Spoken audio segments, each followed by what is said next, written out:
The recording is on. Sorry, everyone at home, for missing last week, but two out of three of us had an election, so I don't know, things were a bit more chaotic. But I think that kind of worked out quite well because episodes 4 and 5, which is that, yeah, 4 and 5 we're on now. They kind of link together, right? Like four seemed to be a little bit like the prequel, the setup for five. Um, Jenny, you've got a hard out today. Is there anything that immediately stands out to you, or do you have any notes that you want to Um, I have start knocking out? multiple pages of notes, but I'm not sure really. Like, basically, I just made notes as I watched, as I usually do. I've only had a chance to watch both episodes. I watched both episodes together, and I only had a chance to do that once Mm. because it's been a bit of a hectic week. So I don't know if I have anything particularly naturally insightful or like ooh allegory. It's mostly Mm-hmm. just like generally like ooh this thing. And there was a lot of ooh this things in the last couple of episodes where I'm like, okay, that's like there was a couple of questions that were answered. Mm-hmm. There was some deep foreshadowing followed by some good payoff or some sad payoff or some bad Mm-hmm. payoff depending on your perspective. Um, and yeah, I just, to be honest, because I've only had a chance to watch it once, I just kind of let myself sink into it and enjoy it. And Mm. there was just a lot of like, yeah, enjoying it. And there's a lot of I don't know whether or not it's worth breaking it down by characters, maybe rather than breaking it Yeah. down because we've got two episodes to cover. But maybe Yeah. we like go like greens and then blacks or something Mm-hmm. and see Let's- kind of where we go, or just kind of name characters and I'll delete notes as we talk about them. Okay. The one that I thought you might be most interested in is Damon and his visit to Harrenhal. Ooh, Um, yeah, yeah. So I have thoughts on that. so yeah, there's a lot going on. So Damon sort of raises an army in Harrenhal. He goes up to Grover Tully, who basically is like, I yeah, fine, I'm kneeling, No, no, it's and not Grover Hurley. It's a strong, strong. That's right. strong, Yeah, isn't it? Grover. Yeah, it's Yeah, his cousin mm, or uncle or something we or have them down here, I'm Yeah, sure. Uncle. I think Uncle. So Uh, I was wondering whether or not there'd be some strife on behalf of, um, Rhaenyra's bastards, but I think that's so tangential that yeah, that there's enough strife going on that he's not going to be that petty regarding who he ever slept with. yeah. I think uh the House of the Dragon character guide has still not been updated since last season. We've still got Jeffrey Lonmouth down there. Uh, I did think, in all fairness, when he first turned up and he was going through like the haunted, I literally put Harren Hall is spooky with big letters on spooky. I But I yeah. did think there was gonna be like a Darth Vader moment when he got there, and there was like all of the guys in the only room that's functional. I was expecting all of like him to just go absolutely mad dog and just murder them all. Like there was just the way that they set that Mm, scene up. Like it could have gone like mm. straight up. I'm just gonna kill these guys, or I'm gonna sit down and eat whatever he eats with them and actually breaks bread. Yeah, yeah. I was there. Like yeah, like you did not know what to expect in that moment because it was like him entering like a dream almost, where he was going into this castle, into this like haunted nether realm, and Mm-hmm. um and then you've got this because you look at Harrenhal, it looked abandoned for like, there was like quite a slow Yeah. paced like sort of like set piece where he was just like, it was raining, it was miserable. It looks like he was walking around an abandoned castle. He couldn't hear a thing. He opens a door and suddenly, oh, there's a whole bunch of people in here, and you know, uh, Because it's one of my favorite things, completely separate from fantasy shows, is when you visit a castle and they've recreated areas to kind of as mm, people would have lived in them. And I Yeah. find it very disappointing when I go to like historical housing or historical castles where they haven't recreated it, and it just, you can't visualize how people lived. And it just Mm. makes so much sense to me that in Harrenhal, which was melted, the stone was melted, you Mm. wouldn't bother trying to repair the walls. You wouldn't bother. You would just set up like a couple of basic rooms, and it kind of, it feeds into later on. There's a whole discussion with like Harrenhal being kind of a hollow nest Mm. of power. It's the biggest castle, but it's absolutely wrecked. Like, what's the point in it? And Yeah. it's so spooky and creepy and redundant. Like, I just love Mm. how redundant it was. Yeah, it almost feels a little bit like how over time, historically, castles like they changed depending on how weapons advanced at the time. So, like the invention of siege weapons changed how castles were, um, yeah, and even like the invention of things like cannons and gunpowder changed the way that castles sort of moved over time. So, like Harrenhal, built as this like behemoth of an absolute castle, and it was like redundant technology on day one because it's like big castles don't withstand. It doesn't matter how big your castle is to a Dragon. dragon. It's a dragon. Yeah. I did enjoy like the stone round table in the main meeting room. Mm, I'm trying to remember how many times we've seen it or if we have seen it in the past, because obviously there was Harrenhal in the original Game of Thrones, and I'm trying to. I think obviously there was some repair work done by the time Tywin took over it, but like the stone table in there felt very round table, and the design of it was a bit more like mm, Celtic-y, old gaudy than a lot of the mm, other designs in Game of Thrones. And I remember noticing that and being like, that's mm, interesting. I also enjoyed the fact that it had Damon pausing to look at where the Council of Harrenhal happened when he was yes, exploring that the was really castle, cool. because a lot of the theme of that episode was about the cycle of violence and like when did it begin? Did it Mm, begin when the first child died? Did it begin when the mm, second child died? Did it begin when someone loses an eye? And it began with the Council of Harrenhal. It went back to mm, there. And so there was kind of a visual answer to that mm, kind of posed question, which I enjoy when, particularly House of the Dragon has got a good habit of posing a verbal question and mm. answering it visually within I either th- the episode or the next frame, and I really yeah. enjoy that. I think interestingly enough, and this is a little bit like how people in like Song of Ice and Fire readers sort of obsess over the opening chapter. I have seen so many video essays breaking down that prologue, going beyond the wall. Mm. I've read it myself dozens of times. Like I almost know it word for word, and because It's cold I, opens. yeah, and the thing about how like so Song of Ice and Fire and Blood, like the showrunners had to start the story somewhere. There had to be like a prologue of sorts, or a genesis, or a beginning, or whatever. And so presumably the if this show is about the Dance of the Dragons, it would be the thing that set them down that trajectory. So the story begins at the beginning. There's a reason it started there, and then when Damon came through, it was almost like it was a reminder of that. Like it's a reminder of because it was the it was the softness of Viserys, really, the unwillingness to confront hard truths that kind of led down this path. It Although, was Jaehaerys who was like, I've fucked up my line by not producing any male heirs, and all the female heirs mm, are weird or wonderful or just not quite right or female. mm, And so I'll pose it to the realm. Like it goes back even before, like it mm, goes back to that council. Like if mm, ever there was proof by the end of the second episode in this set, like Rhaenys is the queen. Rhaenys should have been the queen. Rhaenys ought mm, to have been the queen. Like if we go back from, if mm, you take the thread from Harrenhal to the end of the mm, next episode, I'm like, Rhaenys should have been the fucking queen. mm. It's a little bit like how like it's a little bit like with Game of Thrones. It's like Stannis, right? Okay, wouldn't have been a great king. Maybe not have been a disastrous king, but who's his daughter, Shireen.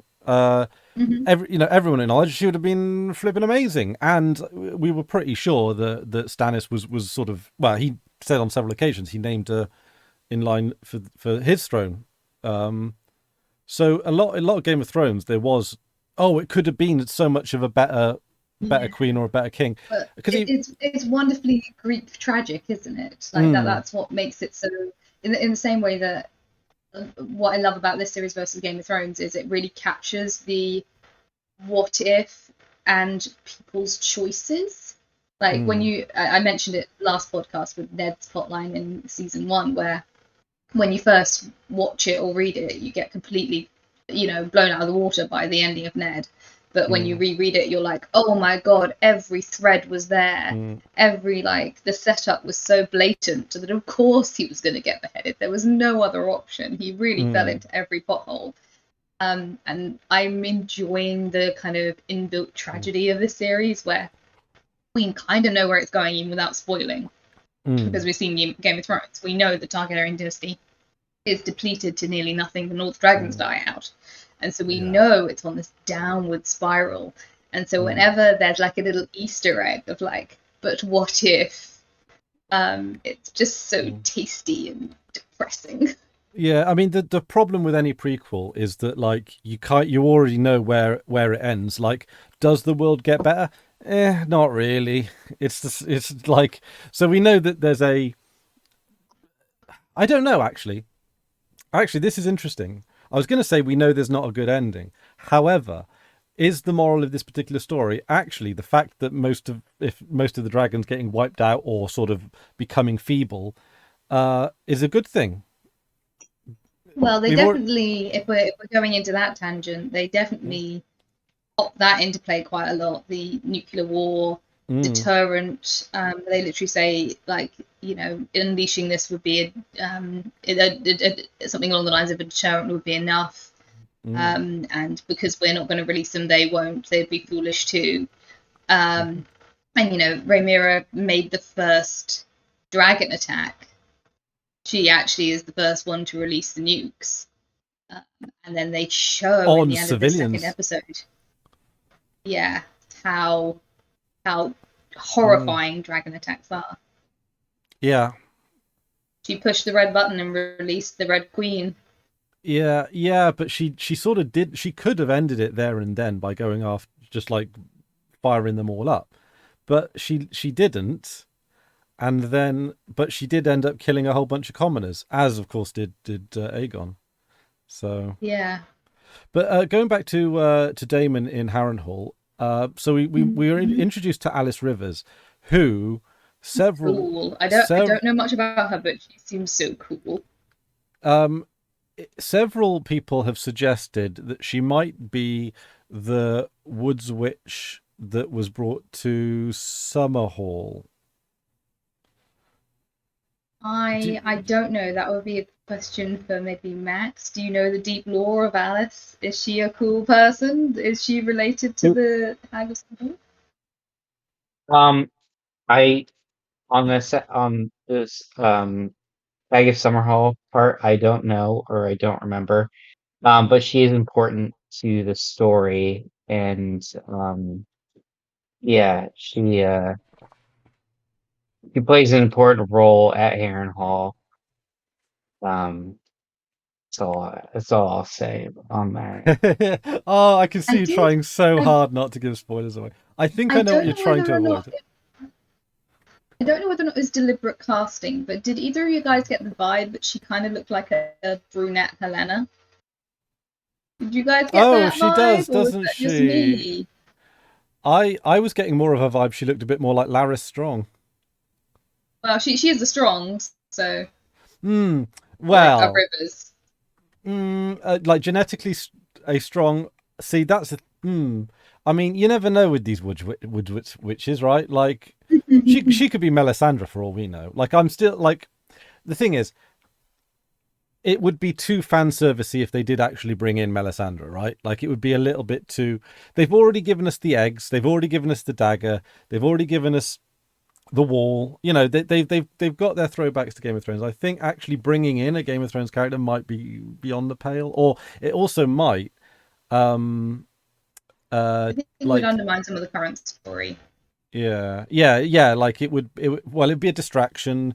It maybe probably wouldn't be a point. Yeah, like it wouldn't be a point. It's not like she's mentioned there or anything like that. And also, if Game of Thrones is anything to go by, they would at best leave clues, make it deliberately ambiguous because that's kind of it. Although one thing I was thinking about, right, is that people keep talking about how like there used to be more magic in the world. They talk about it in Game of Thrones, how there used to be more magic in the world, and dragons are these creatures of magic. And I'm sure, but by this point in season 2 of Game of Thrones, we've seen more magic than we have here, right? Whether or not, like, you know, dragons, I are they mean, it actually? depends on whether or not you view dragons as magical, I suppose. I mean, not necessarily. Um, I don't think. See, I'm sort of leaning back into doubling down on my High Valyrian is actually like as a language used to control dragons and to keep the aristocracy in power. It might not necessarily be in Well, that case in Old Valyria or even Essos, but like, there a counterpoint to your theory there is mhm, in episode 4, Aegon can't speak High Valyrian, and he's talking to Sunfire in the common tongue.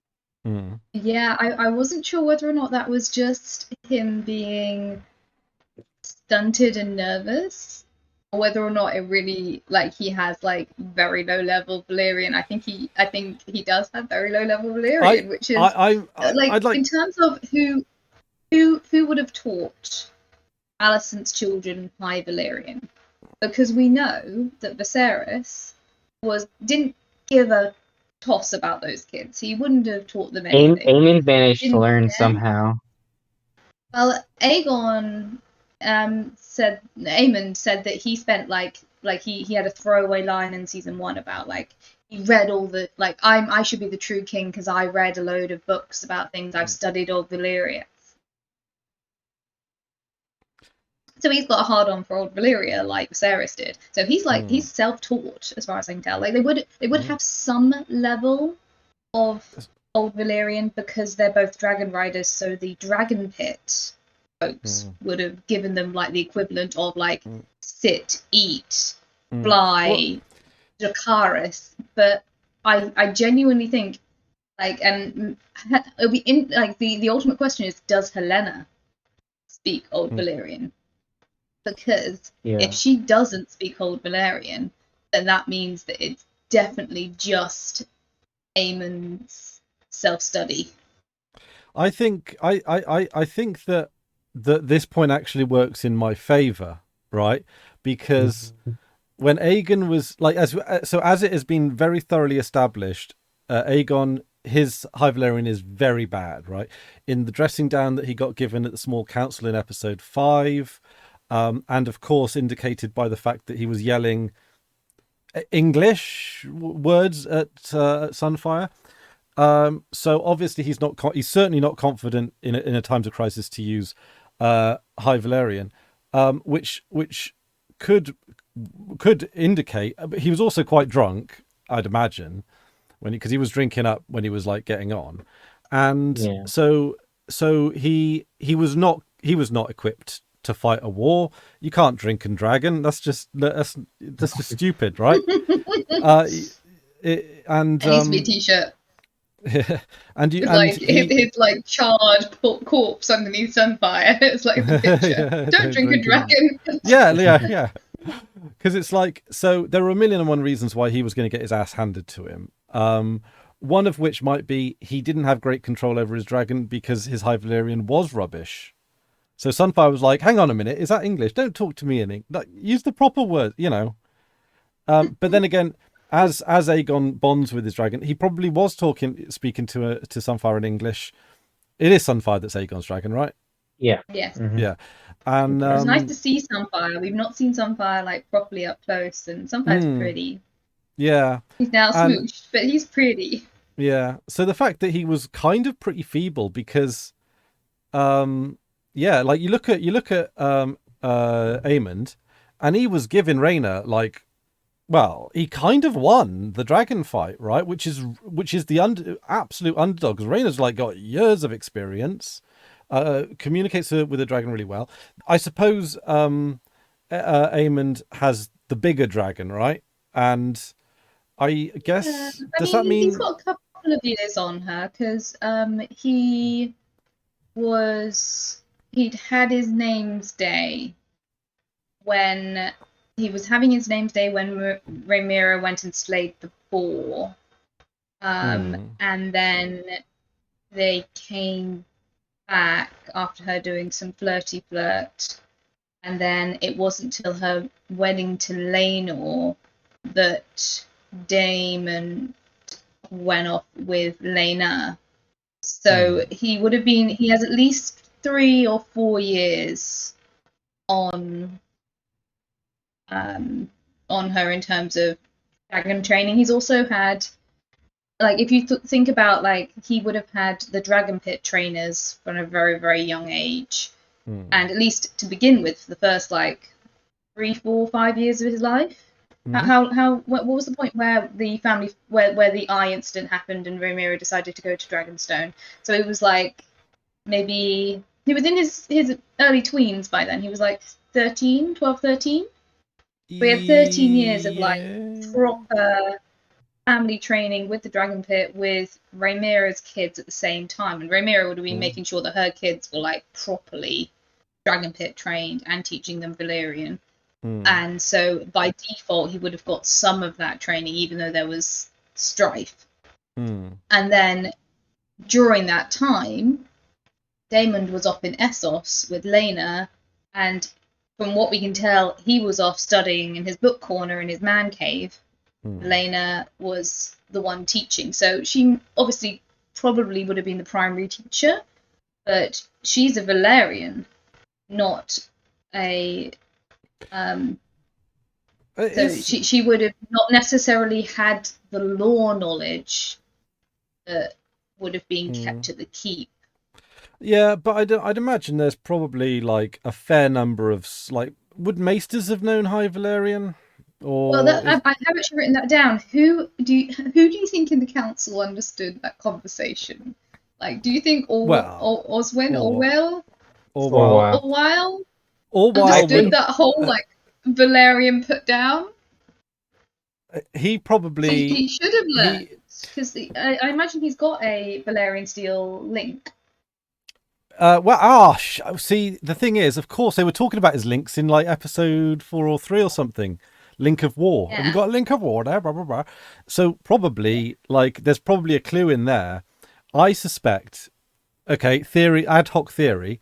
Orwell did understand what was being said, and he's like, Valerian, me? No, no, no. This is no, medical. This is my right. medical link. This no, You not don't want to Valerian.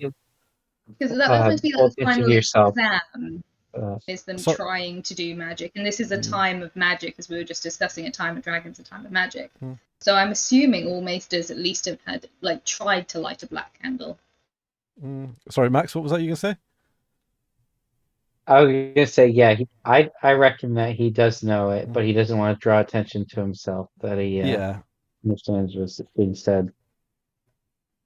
because like we don't know much about Orwell, but we do like he has, and I think that absence of knowing him or knowing anything about him is probably deliberate. He's because also like now the unreliable narrator thing is a bit difficult here. Fire and Blood, it makes it quite clear, but I don't know if House of the Dragon is like, is this what really happened? Is this being told through the lens of the maesters? Because you've got a maester on either side, but also like I mean, if we're both. talking about perspective, these last 2 episodes are really interesting because we've had like quick dreams. Mm, Like we've had quick edit dreams and quick edit visions. We've never had prolonged waking hallucinations ever depicted in the show. Um, like That's interesting because that is a character perspective thing.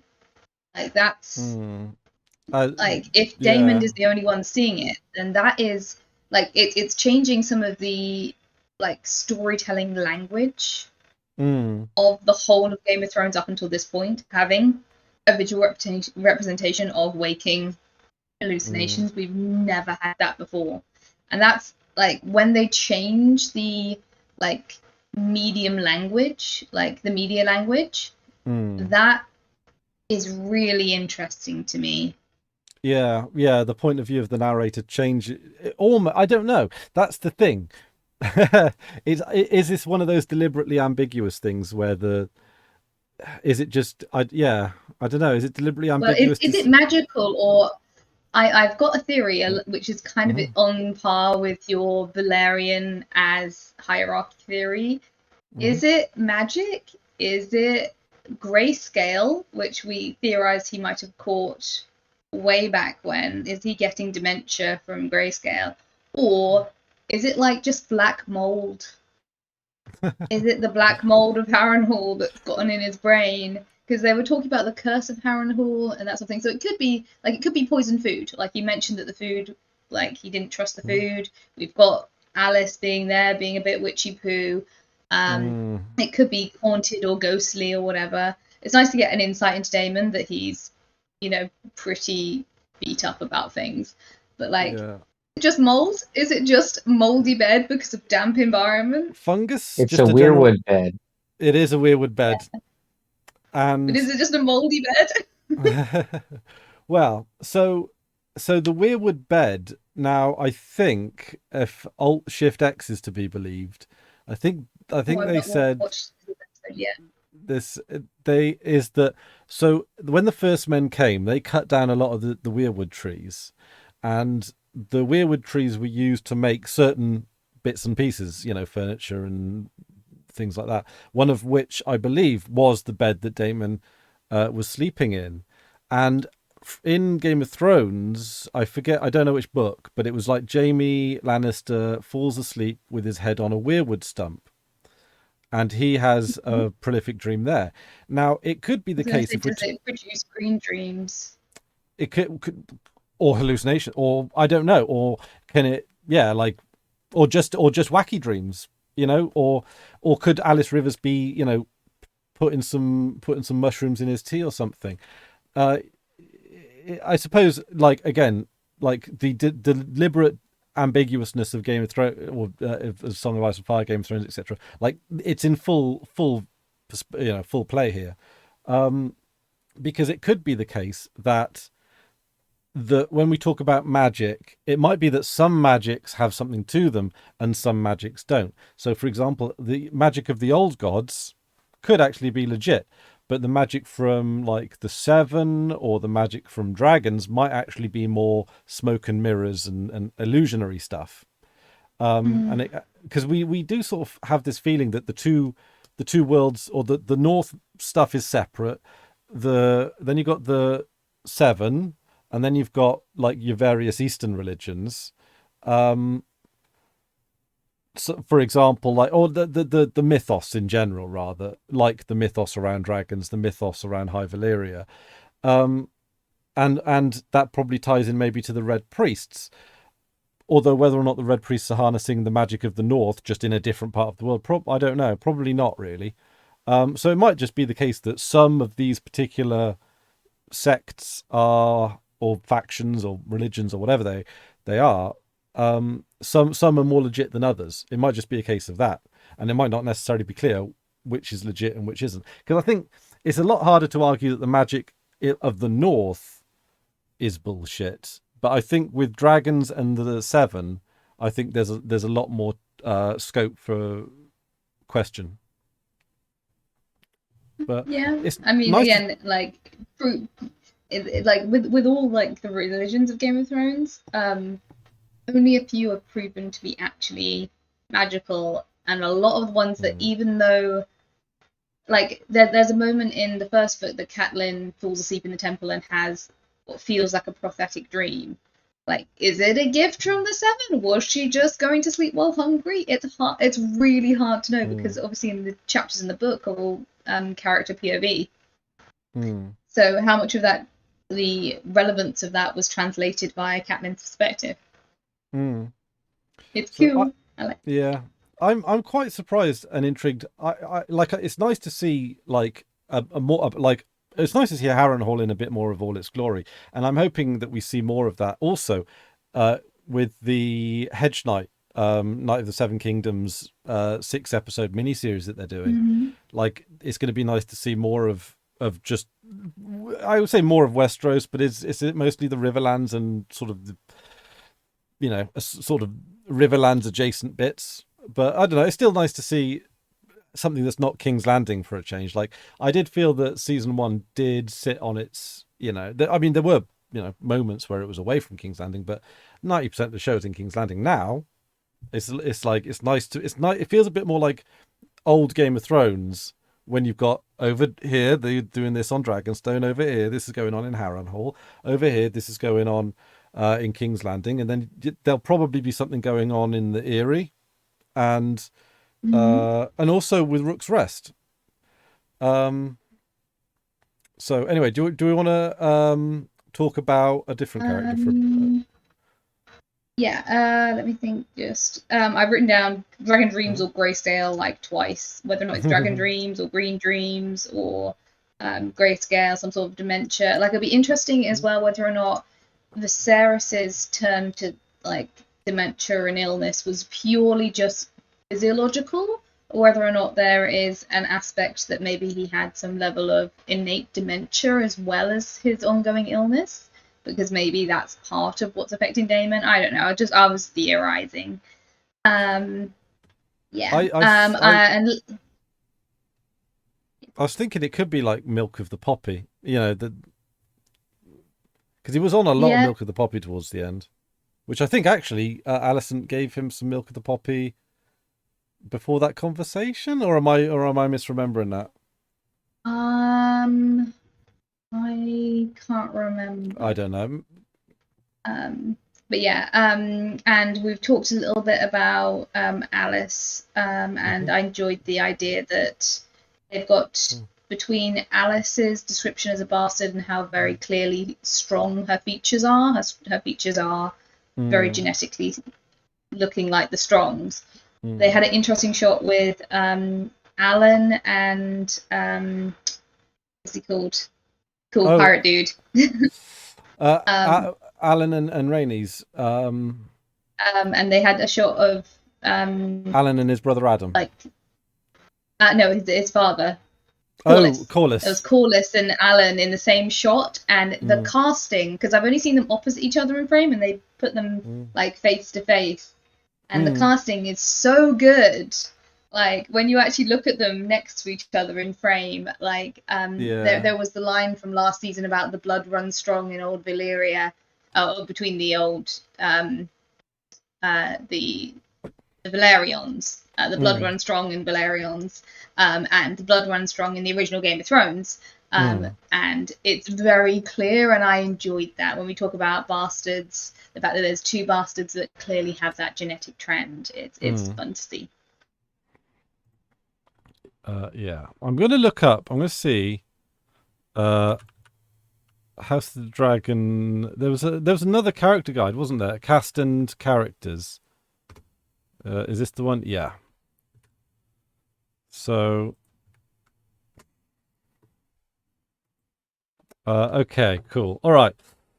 So I think this is I'm hoping this one's updated for season 2. So, we're looking at, we've got Vaemond, Lannister, Jace, Aegon Targaryen, Baelor, Rhaenyra, Helena.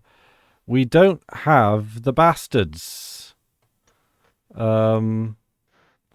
It should be a subsetting for all the bastards. It's only given us season 1. Oh my god! House of the Dragon website people. How official guide? Is there not a season 2? Do I have to get the Dracarys app? Okay, yeah, that's disappointing. I'll have to find a more up to date family tree. Because like yeah, I want like we need to gauge the bastards. I got to be honest. Adam is like, why doesn't, like, he is insistent on not having a personality. Like what, like he's just like, how stoic can He I be? is very stoic. Yeah, like Yeah. his brother Adam, I like it. I like him. He's kind of like, he's living life, you know. Got some But I just, personality, yeah. yeah, I now there might be a reason for it, right? Like Adam might have just seen some There's shit, something right? later. Yeah, Yeah, like, I mean, don't get me hopefully wrong. there'll be something. I like the bits in Driftmark. Like, I like the characters. For some reason, I like the style of dress over there. Like, it just seems a little bit more colorful, a little bit more stylish. Very blue. And a lot of blue, and I really like that. And it does remind me that, like, the Northerners just do not like color. And actually, I think some of the costumes here, like the costumes in Game of Thrones, were amazing. But I think they were even better here. There's like, I think that they're. I don't know if that's necessarily, you know, assisting the plot or whether or not it's just like, you know, just general improvements in design over time. But yeah, like, so I think, now I might be wrong and the show might go in a different direction. So I think this might be a minor spoiler if I'm correct. But I think it's not Adam but Alan who becomes a dragon rider. Now, I don't know if Max is going to point out whether or not that's full of shit. You can spoil me, it's fine. Is it? I don't mind. Adam for it. is You the go one for that's it. a dragon rider. Alan does not become a dragon rider. Oh, okay. So Alan is the stoic one and Adam is he's the more chill one, right? Yes, Adam Yeah. is the one with the longer hair. Yeah, yeah. Well, the one with hair. Yeah, the one with hair. I don't mind being spoiled for this. Hmm. Does Sea Smoke end up with one of those bastards? Yes. Oh. Okay, cool. Because I made note that Sea Smoke was restless. And we were discussing with the last episode that we had that shot of him like digging for crabs on the beach and seeing the dragon, and we couldn't work out which dragon it was.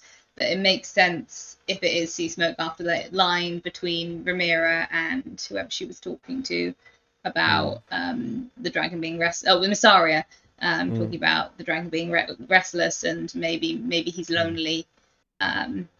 So it'll be interesting as well to see whether or not we get the answer, the hanging question as to whether or not Rhaenyra is dead, if that is part of it as well. Or maybe Sea Smoke just wants to go to war. Well, like, it seems like, I don't know, like Sea Smoke is probably like confused. Because Sad. I don't know if a dragon knows when they're. Yeah, this is going back to the magical ambiguity. Question. It'll be good to get an answer on it in the amorphous future, one way or the other, whether or not it is a magical psychological connection or animal neglect. I think Rhaenys. I don't know. It'd be great if they had a cutaway at some point in one of the episodes where Rhaenys was just like walking down the steps, tripped, fell, died, and okay, unbox the dragon. Just dies in the most mundane way possible. It's not like he's stabbed in the back alley or something, or like, you know, decide I'm going to come back and fight for Rhaenyra. No, but like, he drowns in the bath. Like, I mean, I don't think in the shower. Yeah, like, I mean, every like British kid has been on a school trip to a castle, right? We've all seen the spirally stone stairs. Where like, and the warnings about mind your head, go slow, hold onto the rails. Yeah, and if it's raining and the water gets onto the staircase, it's a death trap. I am surprised more people don't just die falling down the stairs. Some of the have you ever like there's the cathedral in Cologne, which is a beautiful cathedral, but one of the cool things about it is you can go to the top of the tall tower that's really tall. You have to walk like 10 or 15 minutes up spiral stairs. And it's like, if you fall, you're like falling for like a whole like comedy falling, like yeah, and like, it's proper. If you like, it goes on long enough that it's not funny, and then it gets funnier again. Like, you die before you get to the bottom of the stairs. Like it's just, it's get wedged if they're that narrow. I haven't seen them. maybe it's maybe you can grab onto the central pillar. They're not wide, so you could probably, but like, I mean, it does look like it does feel like a death trap. I'm surprised. I remember being there at the time. I'm surprised they just let tourists straight up here. Like, and also they've got the suicide nets at the top, so you can't jump off the top. But like, one slip and you're done for. Like, it's just like. There's a Oh, horrible way to go, though. Of all the ways to go, deliberately throwing yourself down the spiral Yeah. staircase, probably into some angry tourists midway down, is probably one of the worst ways to go. Yeah, how many people are you gonna take out on your way down? Oh my god, you could take out like if you're like a 200-pound person, then actually you might get stuck. With tangents. I don't know. Yeah, Ball of people. I mean, 200 pounds isn't massive. You know, 200. Yeah, 200 pounds. I don't know, because you it'll bottleneck you. So like, all you got once you've hit like 2 or 3 people, you're probably like wedged in, and then you're all right. Yeah, if you It's like a human snowball getting stuck on the spiral staircase. Oh, I'm tired. But I can recommend the cathedral in Cologne if anyone happens to be visiting Germany. It's quite beautiful. It's better than most of our cathedrals. All things. I mean, I don't get me wrong. I'm not dissing our cathedral, but like the one in Cologne's kind of a next level. So anyway, I completely lost where we were now. I think we were transitioning through subjects, but I'll just throw in like I mentioned we've already talked about Harrenhal a lot, but if we're talking about slippery stairs, like Damon going through the haunted castle in the rain, like I really hope Matt Smith, had sensible boots on or something, because he could very easily slipped on those stairs. And that's like the second spooky castle at night sequence in the heavy rain that we've had this season. So there's a bit of a theme between like him sneaking through the castle with Helena escaping through the castle, which I found nice parallels. Let me see. I've just put Caraxes. I love this weird bean in my notes, because the sound design for Caraxes is just the best, and the sound design for what she called Grandma Dragon is just so good. That's right. We've got the dragon melee. Or are you talking about Vagar? Vagar. Between Vagar and Caraxes, the way they do the audio for both those dragons is just it's like it'd be great to hear them together. Yeah. Oh gosh, if Caraxes versus Vagar would be an interesting battle, because one of them's a little snaky snake and the other one's like a giant turtle. Is Caraxes is he the one with the gabby leg? Yeah, he's got weird little fin feet and like a long snaky neck. It looks like a noodle. He's got like he's got so we've got Arax, Balerion, Caraxes. Now is Caraxes is Rhaenyra. I think he's called like the bloodworm or something. Yeah. Which was Damon? Oh, that's Damon's. That's Damon's. Damon's is Caraxes. Yeah, Caraxes. Yeah. Caraxes has the little. He makes like happy little screechy noises. He does like little sort of like bird call screeches, and it's just love him. He's such a weird little bean. Right. Do you guys want to, if we're talking about one edgelord, do you guys want to talk about the other edgelord? Oh yeah. Actor went full dong. I like yes. Bravo. He's I don't know. Like I always feel like because I mean the original Game of Thrones it was very like unfortunate. Very female. And it was, and also like you hear about how Emilia Clarke was like kind of pressured into the topless scenes. Like you didn't need the topless scenes. They weren't that they weren't worth putting the pressure on or anything like that. So I'm hoping and I'm imagining that like Aemon's character was cool with it. But anyway, yeah, props to him because it was apparently the actor's choice from what I heard. Is that? Oh, that's good. Yeah. What I about mean, Alfie to be Allen? honest, if I worked out that much, Hmm. I would probably make that choice as well. Yeah. Like, He's got a body for it as like, well. So yeah, jeez, like, when yeah. you got it, like, get it on film, I guess. Yeah, and it was a good moment. I mean, it was the full dong erection that kind of like, because yeah, that's like, I so I'm imagining when that hits like broadcast television, they're gonna have to crop. I suppose they crop it out or something, right? Like it's not hard to like. I don't know. It's just I don't know. On HBO, they I show mean, it on HBO. I don't know They show on what. HBO is able to do full yeah, usually. because I mean it's just a streaming service, right? Like it's no different to Pornhub. Um, Yeah, Yeah, so but it's also like a premium cable channel.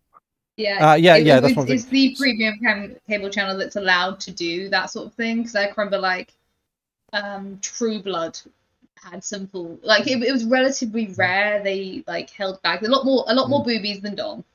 Mm, Um, but like True Blood used to do it. Obviously, Game of Thrones used to do it. I think of mm, any other series off the top of my head that I watched that was HBO, but HBO was mm, the place where if you wanted to watch prestige dramas that also had nudity, mm, that was the one place that they could do it, which is part of the reason why I think mm, Game of Thrones went there in the first place. Is I can't think of any other network mm, that has got enough of a budget behind it that would have been willing to go to the places that Game of Thrones did, even the places they mm, maybe shouldn't have gone. But yeah. I can't think of any other series. Like, if they put it on, like, can you imagine if they put it on like NBC? Like, it would be so PG-13. Yeah. So yeah, and I think I liked like it was I don't know, yeah, like it was like it was happy dong as well. Do you know what I mean? Like, like it's not like You just, you know. like, very nearly quoted my dad there. We went to a Roman ruin when we were, like, old enough to know enough, but not old enough for them to have, like, Mm, like, I think I was like 11, and we mm, walked around the outside of the Roman room, which was just like trenches and dugout bits, and then we went mm, into like the inside museum, which had like all of the stuff that mm, they'd picked up, and we looked at the map, mm, and it was, a barracks, so it had, mm, the washrooms and the sleeping rooms mm, and the brothel. And so we looked at the map and we'd wandered around all of these mm, areas. We went into the indoor museum part, and I can remember pointing up at the top shelf and being like, "Dad, what's that?" Knowing full well what it was. And my dad responded with, "That's a happy penis." And that will forever live rent free in my brain because, Roman brothels were about the male pleasure, not about the ladies that you might witness. I mean, I mean, Um, were there not were Roman brothels more queer establishments, or they could be. I mean, there's were kind they of a bit an more? establishment within the slave trade that if you were a slave, you would also by default be a sexual product for your master, Mm, regardless of gender. But yeah, so but basically it was the outside, it was the billboard for the brothel mm. wasn't like boobies, it was happy penis. Happy penis, And yeah. credit where credit's due, they went full dong. Yeah, Anyway, yeah.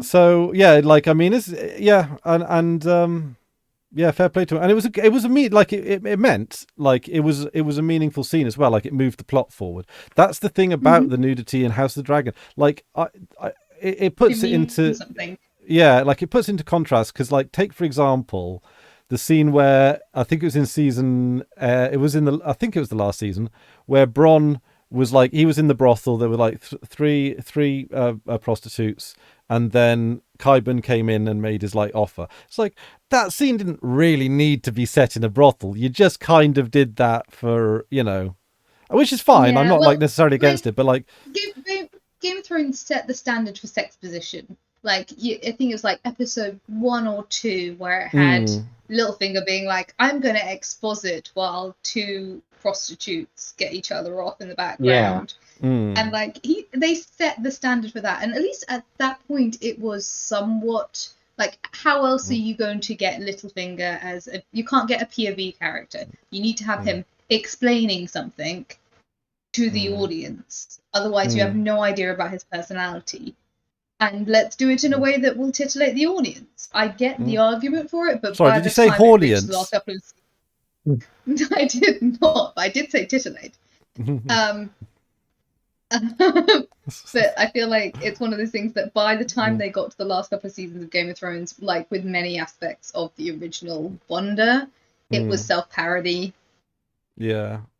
They even did, like, even with the bit with like, oh, Ed Sheeran ended up dying, okay, fine. Like, I would tolerate that kind of thing in Star Wars, but anyway, House the Dragon sort of is a bit more grown up than that, isn't it? And and it definitely has a more equally gendered perspective, both in terms of nudity and in terms of so many other aspects, which again I love. Yeah, and it's nice that I think there is a distinction between a brothel run by Littlefinger and a brothel run by that madam. Is that the right term? I'm not familiar with the terminology. Madam, I think. Madam, the head sex worker, and I think it to me it's like Littlefinger exploitative in various different ways. Whereas this mistress, madam, there is a level of self-management. It feels less exploitative, more sort of like capitalistic and entrepreneurial, right? Well, if you look at prostitution in the Old West, there was a whole subculture of prostitutes, particularly when they were setting up townships. The prostitutes would actually be responsible for paying for a lot of the construction of the town. They would contribute to like children's education. Like because they took in so much income, they put it back into the communities. So a lot of the whorehouses in the Old West were actually contributing back to society in a way that was fundamentally better for the people. And I do enjoy that this kind of is playing into that a little bit. It's kind of, this is a community type thing, which obviously it's a community establishment that caters to royals, and royals are coming in and kind of, throwing their weight around and being little shits. But I did enjoy not everything about that scene because it was still pretty nasty in places, but I enjoyed the fact that it was progressing the story and telling a lot of really interesting character beats. Yeah, it made it like it was particularly good in that side. I'm really warming up to Aemond as a character. When he was first, particularly in season 1, I felt he was a bit, I don't know, felt gimmicky and a bit cartoonish, particularly with the eye patch, particularly with the jewel in the eye. However, in this season, I think they fleshed him out a little bit more. I think that I'm enjoying the fact that he's still a bullied kid. Yeah, he's still being bullied, and he's still being teased, and he's still being belittled by his brother, by everyone, really, even by everyone. And like it's still that it's petty and it's vulgar, and like obviously no wonder towards the end of the episode 2 of this particular set, he was like, Vega, let's let Granny sleep for a little bit longer. I'm not gonna jump to rescue my brother right now. He can be an absolute moron for a bit longer. I'm not gonna engage. Absolutely, yeah. And part of that is petty revenge. So, I see. I mean, that's like I don't. Is it? I don't know if you'd necessarily. I've used the word ambiguous far too much so far in this episode, but like, if someone's been an asshole to you and is regularly an asshole to you, and the thing is, and so in when it came to the battle in Rook's Rest, so you had Rhaenyra, you had Aegon, and you had Daemon all in dragons. And it certainly seemed apparent, Rhaenys and Aemond. God, I got 2 out of 3 names wrong there.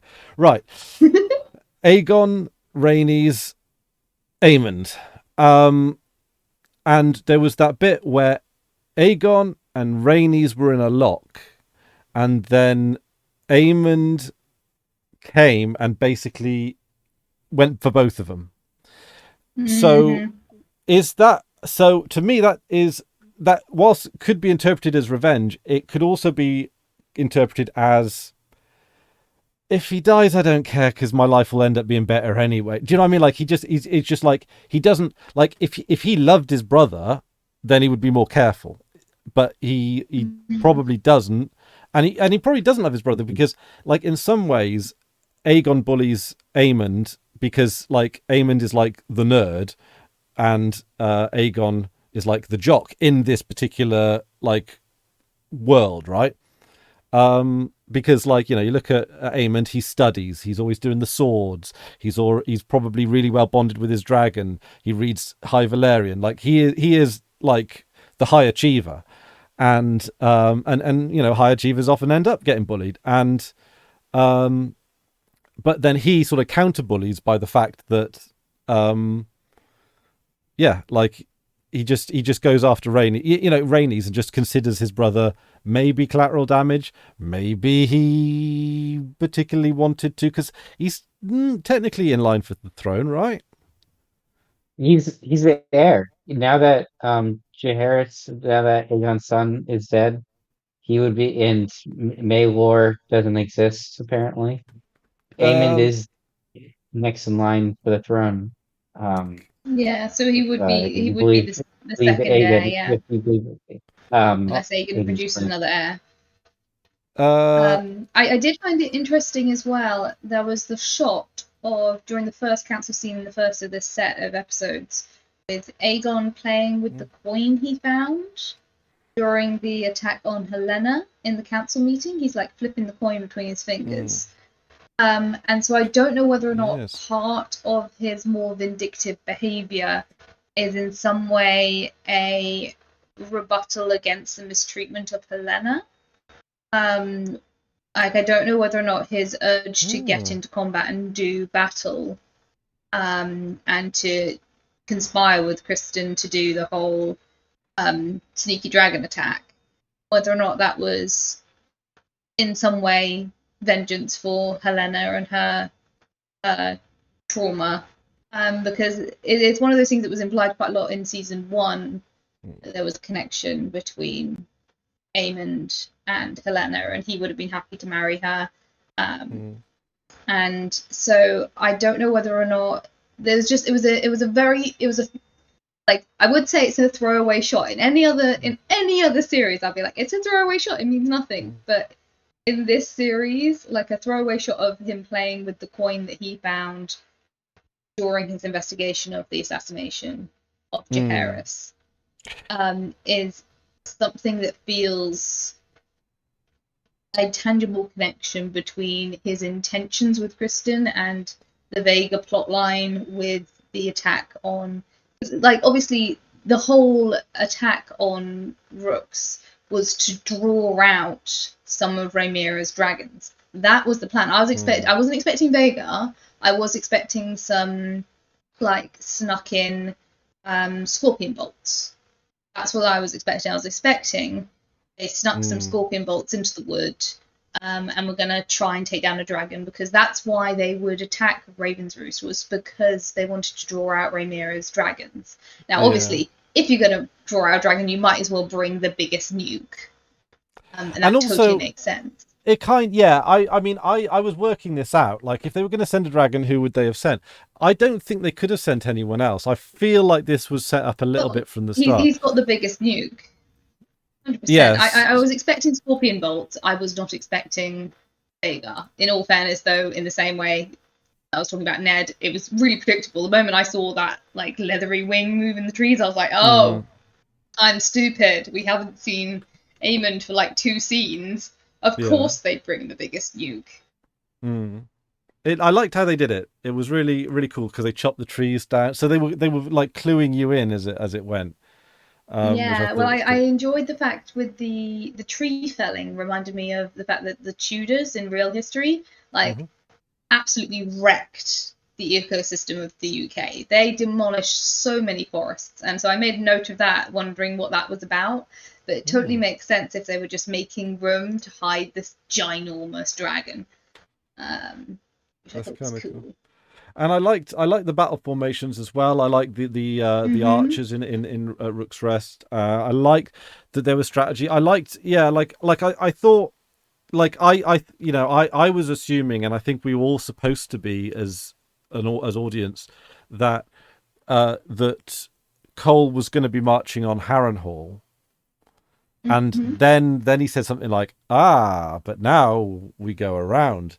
They would that because that would be what they least suspect, Mm. and I yeah, like, I and do it enjoy makes. the fact that they put in, so it's called a what's the word? There's a store, it's like an exposition tool that you put into stories. It's called like the questioner, where you put in Mhm. a side character to be like, but why are you doing that? So the character can then explain it. And so I've enjoyed the fact that they finally brought in uh, Alison's brother to be like, but what are you doing, Kristen? I don't know what you're doing. Tell me your plan. So they can go, I have a plan. mm, yeah, Gwaine, who, Which I was yeah, enjoying.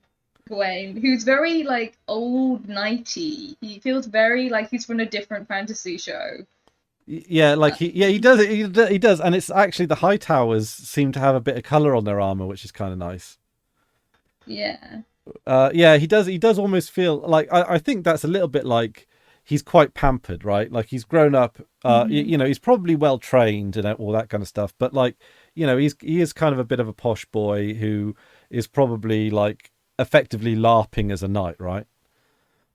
I'm So also enjoying the fact that he's probably, so it's one of my favorite literary tropes because it's one of the things from one of my favorite Dickens of all time, hmm, which is I'll Meet Your Friend, where there's two villains, and one of them is naturally intelligent, so they're not hmm, academic, but they are wise and devious. And the other one thinks that they're the smartest person in the room, um, hmm. because they're educated. And I feel like between Christian, who's he's kind of dumb as a post in some ways, but I think he has really good battle instincts. He He's has an obviously, Street yeah, smart. instinct when it They call comes him to street smart. cruelty and war. While I've got the feeling that Gwaine is going to be very educated, but not that bright. And I love that dichotomy when you put two characters next to each other, one who's kind of hmm, instinctually intelligent and one who's educatedly intelligent, just to see how yeah. they play off each other. What are you gonna say, Max? I said Kristen Cole would like to think that he's street smart. Yeah, yeah, Mm. yeah. Like he's got like, yeah, like his experience versus book smarts, right? So like, yeah, Kristen has basically made his entire reputation about his past in previous conflicts, and I think Which none of like, which involve dragons, and Yeah, yes, which he soon learns that yeah, this is a completely different kind of war than he's used to. yeah. But yeah, it's okay I that, if he really goes like, with the nuke thing. It's yeah, like I like how they the show his realization. perspective after the Battle of Rook's Rest. What have I brought? Like yeah. the guy cooked in his own armor and just an ash in armor was just like it was like Mm. one of those classic fantasy trope moments that just it made my brain happy. I imagine that when a dragon breathes fire, the fire it breathes is like infinitesimally hotter than like a log fire or something like that, right? Like it's Actually, Yeah, it's like a microwave. Yeah, or like a welding torch or something like that. Like it's yeah. different. It's a whole different level because I think it was one of the House of the Dragon channels that I watch mentioned that when one of the dragons got scratched with the grappling. Oh, that was something. The grappling was just so much more visceral than them just breathing fire at each other. Because I don't even know if that would really affect the dragons that much, right? But when they were grappling, I think some of the blood fell down and then burned. Yeah, I've written down boiling blood? Question mark. Yeah, Like, Yeah, I is it noticed like that would that be too. like hot oil? Like, is yeah, does dragon blood boil? it has 'Cause to. that's horrifying. It could, like dragon blood could like, if we're giving a bit of like poetic license to the science behind it, right? the if a dragon is going to be able to like crisp out a person in armor like in less than a second, they kind of have to be, I don't know, like 1,000 degrees centigrade. It has to be that hot. And if you're going to make fire that hot, then you basically have to have like your blood. How is your blood not going to be hundreds of degrees centigrade? It's going to be as hot as fat, like deep fried cooking fat. It's got to be, right? Yeah. It's Oh, yeah. So it was like that the whole dragon sequence was both cool and horrifying. Like there was so much build up and so much like, again, nuclear metaphor and all of that jazz. And then I think they really did it justice. Like yeah. the horror of it, the fact that like you had the heroic speech from Kristen about like, men of true knights, let's go fight, and your king is here. And then he basically stood behind the tree line to be like, well, fuck, I'm not getting involved in that shit.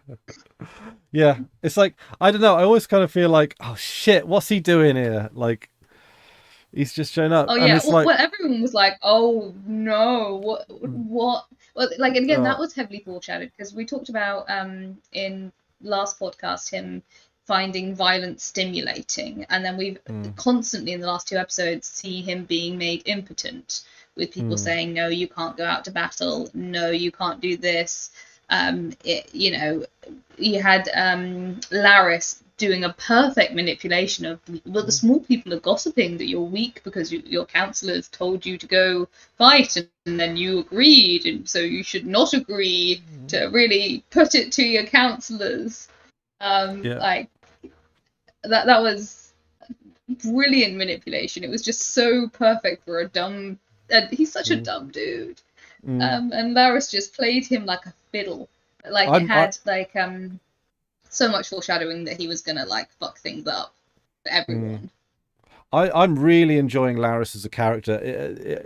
I like the fact that he plays the role of a Varys or a Littlefinger without just being another Varys or Littlefinger. In the same way that Aegon, he's got his own motivations. Yeah, Aegon is sort of like cruel and inward looking, but not like Joffrey. So it's like, I like that they've got that they have analogues, because it makes sense that there are analogues of other characters because of this cycle of violence. But at the same time, on a sort of a storytelling kind of point of view, like Laris is, like, he's just got he's distinct in his own way, and I'm going to be very intrigued to find out under future people who sit on the Iron Throne where he stands. Is he going to be like a talented political mover and manage to stay as a Master of Whispers for a while, or is he going to get his head knocked off? Well, I found it interesting that his uncle in Harrenhal was like, yeah, I 100% know that, like, there's no way that this arson was not my nephew. There is, like, it had to, like, I'm not stupid.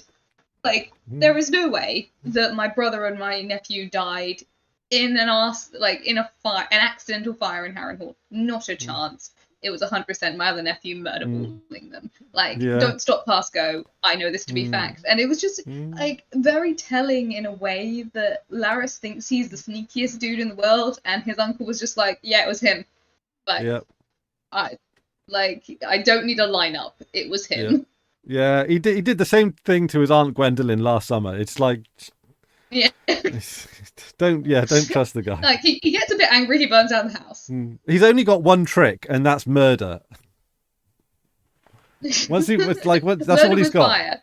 Murder and a bit of prodding. That's really all he's got, really.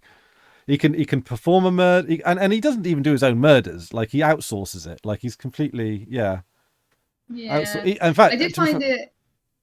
He did outsource one particular murder to the king, Yeah, in all fairness, which reminded me actually of, I don't know if I mentioned it last podcast, but that sequence reminded me of Littlefinger bringing Joffrey the prostitute so he could brutalize her for his entertainment. But I think the difference between Joffrey and Aegon is Aegon hurts things because he really, really cares. He has like too much emotions and he doesn't have any control over them and no like systems to control them. While when it comes to Joffrey, it was kind of like it was proper like sort of sadic enjoyment. Like his thing was he can't feel anything except a little bit of joy when he hurts things. Yeah, and all So that. there are like they're comparable, but like different sides of the coin. Which Yeah, I love all of these sort of parallels.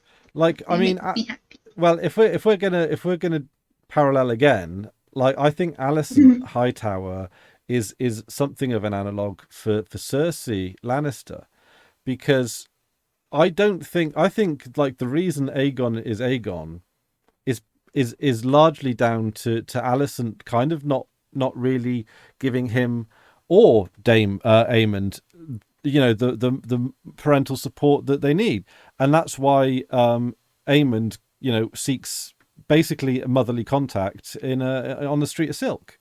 And I Yeah, I think, mean, like you can empathise with her because it was basically marital rape that she was kind of well, pushed trafficking. She was into. trafficked. Yeah, like. Yeah. And then the children that she bore were, essentially Targaryens from the get-go. Mm, Like they look Targaryen, they're dragon riders, but then their father didn't love them either. mm, So how could you put love into these children that were basically bred to be dragon riders, mm. when And their father didn't care about them either? yeah, well, and Otto Hightower, of course. Basically, these children are political pawns. Like they're very Oh, like 100%. and of course that's going to mess them up. And again, it sort of perpetrates the cycle of violence. Like I mean, if with the mind of them becoming dragon riders, you're literally bringing children into this world for the purposes of violence. That's it is kind of yeah, like pertinent to the values of the show, I guess, right? I mean, if we're also talking about Alicent, the Moon Tea scene, I enjoyed the fact that there's enough of a precedent with how many times theoretically Alicent has covered up for Aegon's misbehavior that she can Mm. ask for Moon Tea on behalf of someone in the household that needs to have Moon Tea, that Orwell doesn't question her on it. But equally, like she could have put the jar underneath the table. Like it's obviously a moon teapot. Don't leave it out on the desk and then say, yes, you can come in. Like I get that you're Yeah. feeling a bit shitty. Like, you've just had an abortion basically, but like put the jar under the bed or something. Yeah, or just drink it and then give it back to Orwell, because Orwell will like probably be relatively discreet. Like the thing is, right? I'm assuming that in this universe, moon tea comes in a special pot because you don't want to put it in with the general washing up, right? Because it's got like it needs to be like medical grade. You don't want to get your moon tea Where are the mixed cost up with. sheets for moon tea? Yeah. You don't want to get your moon tea mixed up with your olive oil or anything like that. So yeah, like it kind of makes sense that they would have a distinct, or like a medical vial, I suppose, wouldn't it? It'd be like, oh, you've got a medical vial or something. Well, that's all Wiles pot as well.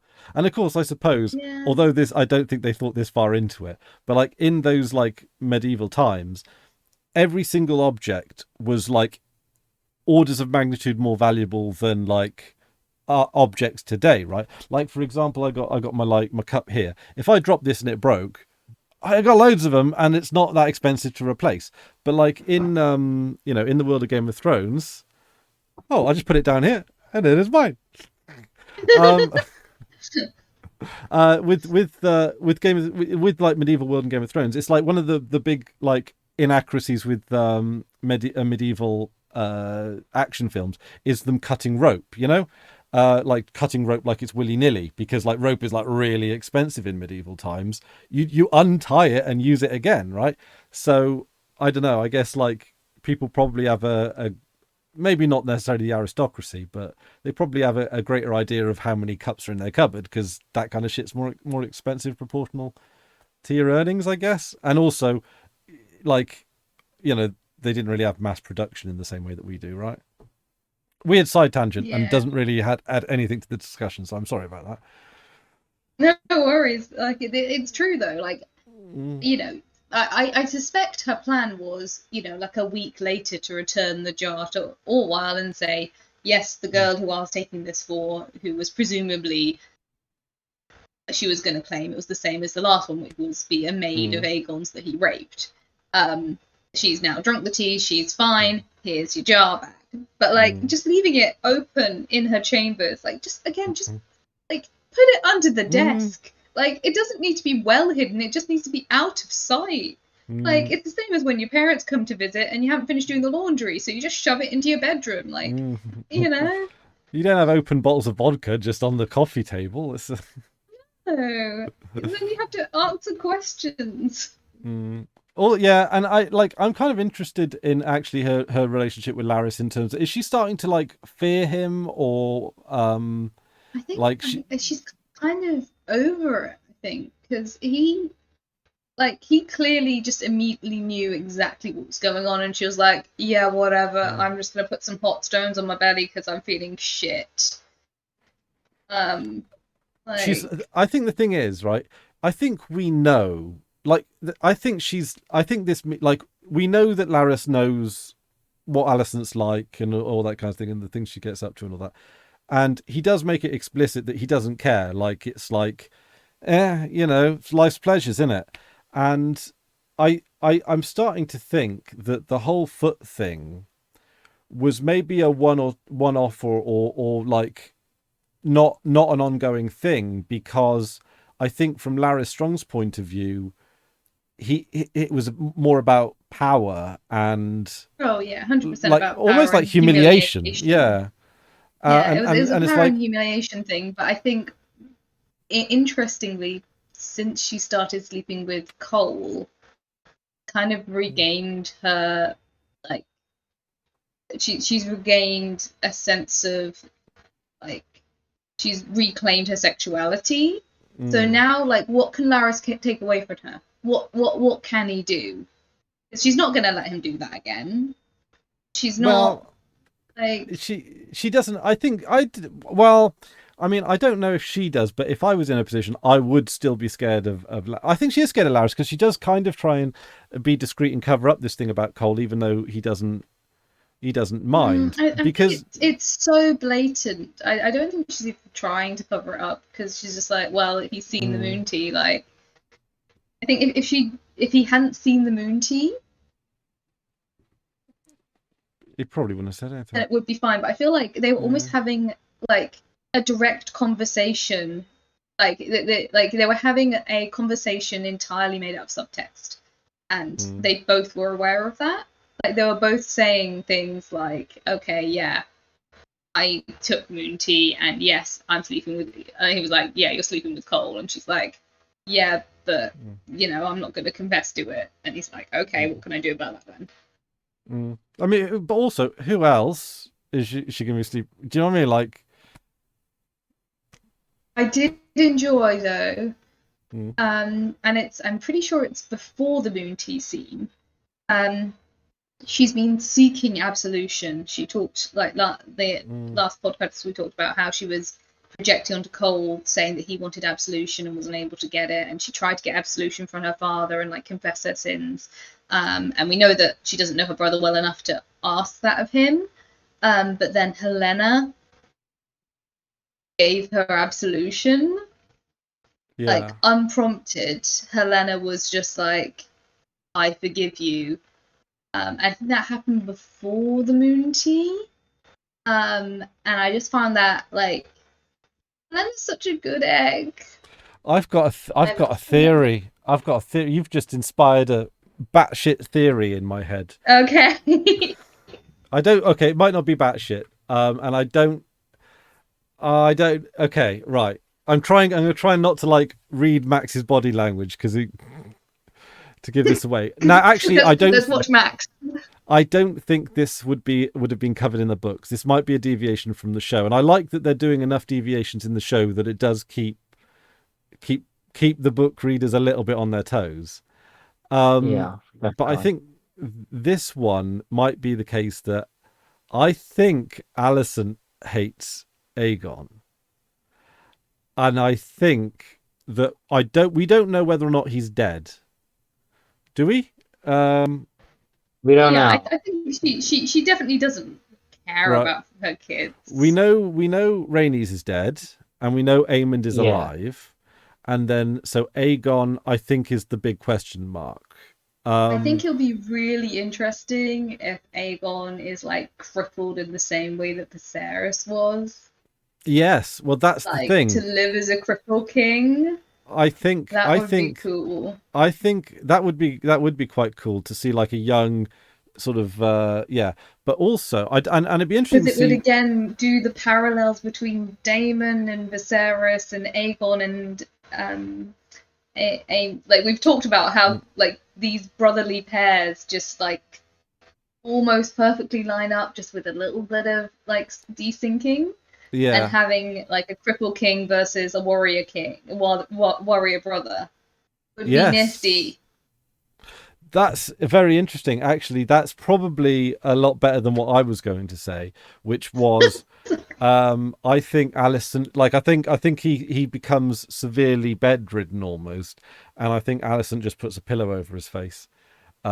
Because and maybe in the hope that that who would like I suppose it would be I mean, if well he is severely bedridden, I wouldn't put it past the showrunners to have a scene where Alicent is deeply tempted. yeah, maybe Like deeply I think she will be tested to not put a pillow over his face. I Because the way that they presented her character, that seems just like to resist doing that would be such a challenge. because I think um so well now depending on which line you take, Aemond could be next in line for the throne, and we don't know very much about Alicent and Aemond's relationship, but we do know that Aemond seeks a mother figure in someone else. Um, so Oh, sorry, I just spotted a metaphor. mhm. Sorry. No, go ahead. um, Alison dropped the dragon on the floor. Oh yeah, The yeah, same yeah, episode that Sunfire hit the floor at the point where Aegon stumbled into the room. Was that when he stumbled into the room? I feel like he was that. It might yeah, be yeah. later No, scene when he came yeah, no. in, He but stumbled like into she the room, definitely and she, dropped the yeah, dragon. yeah, yeah. Total Sorry, foreshadowing there. I was. Yeah. Well, I I thought almost, that was just a callback, but it was a call yeah. forward. Ah, both When it, directions. whenever you I'm in the circle. see, whenever you see a dragon, like every time you see a dragon toy, it usually like indicates something.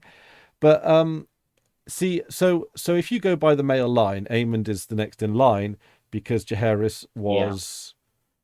was murdered. However, Decapitate.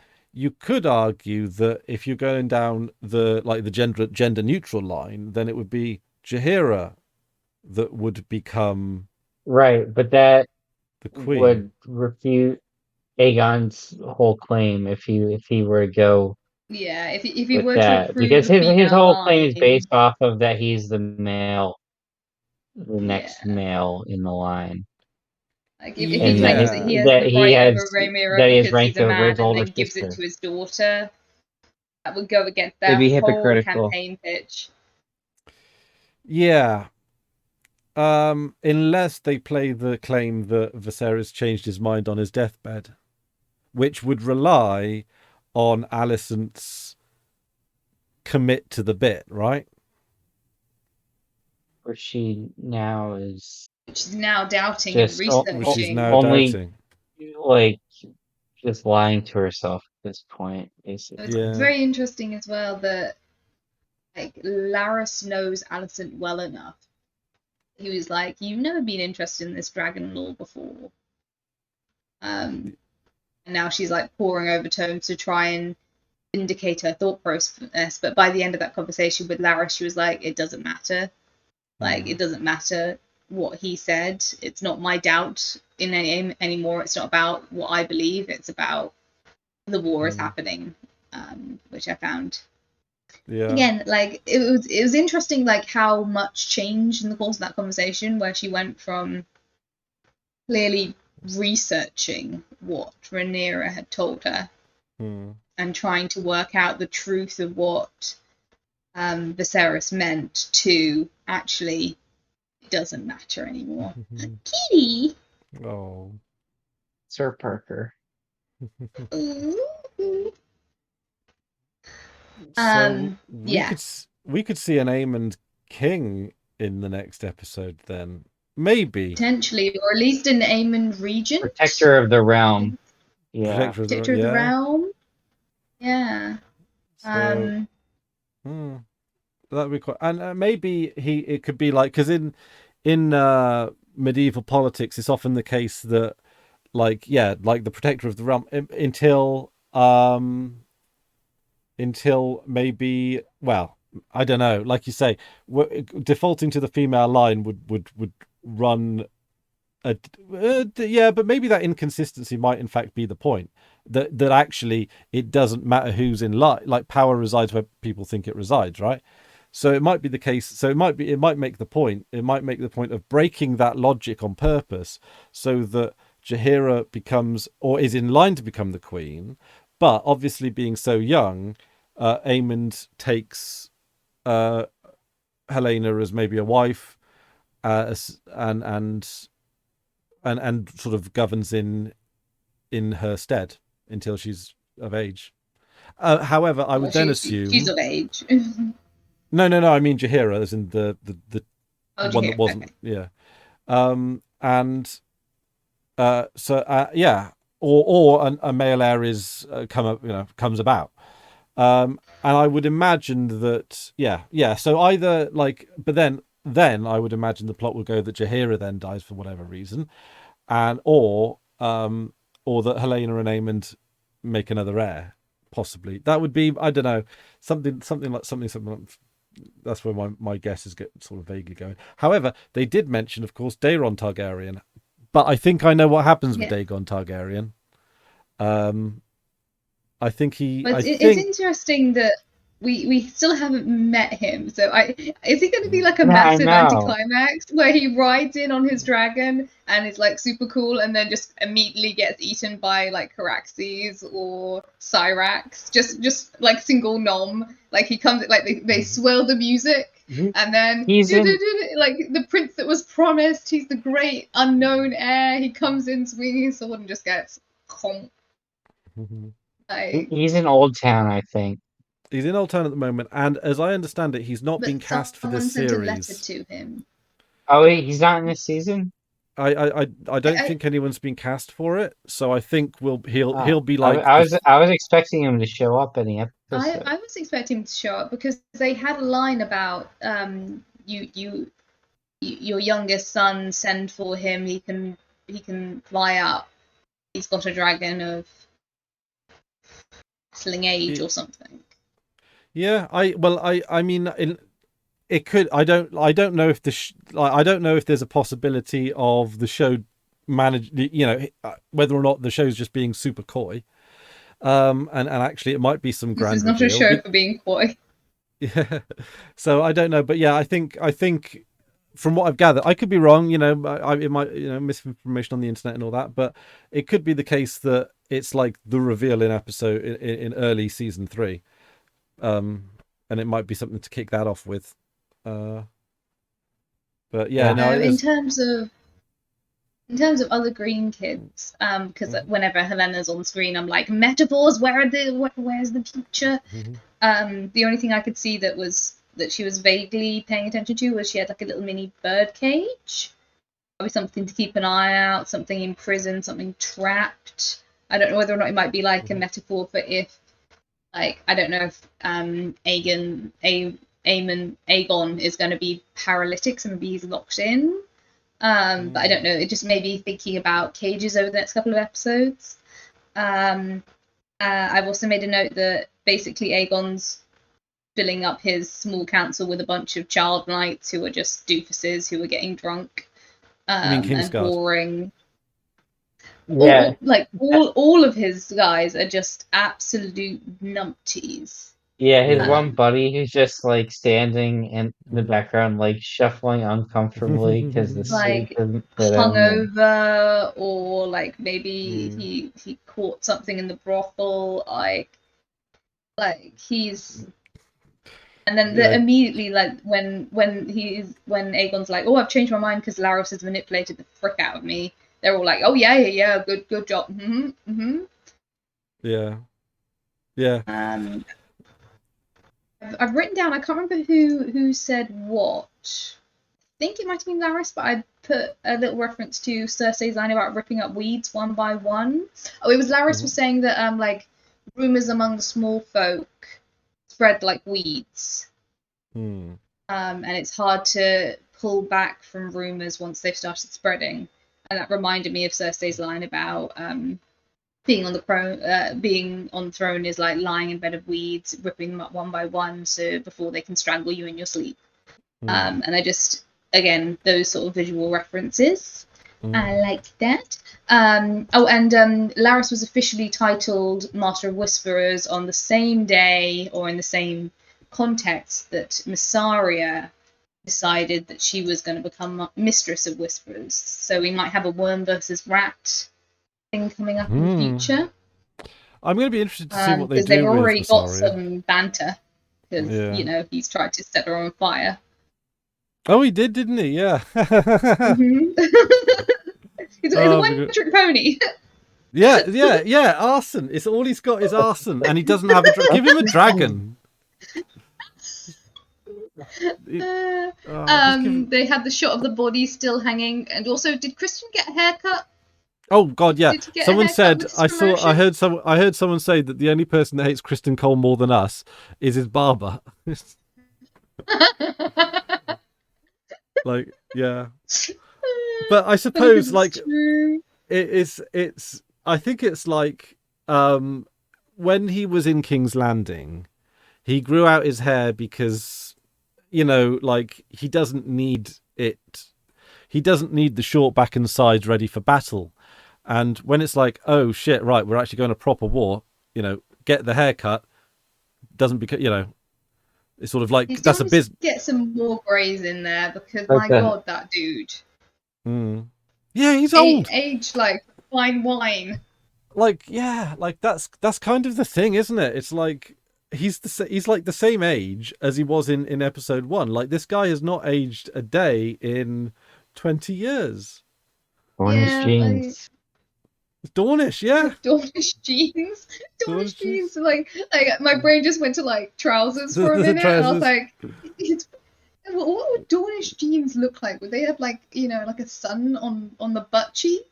Yeah, like, I think they'd probably be like 3/4 length cargo jeans or something. That's kind of this.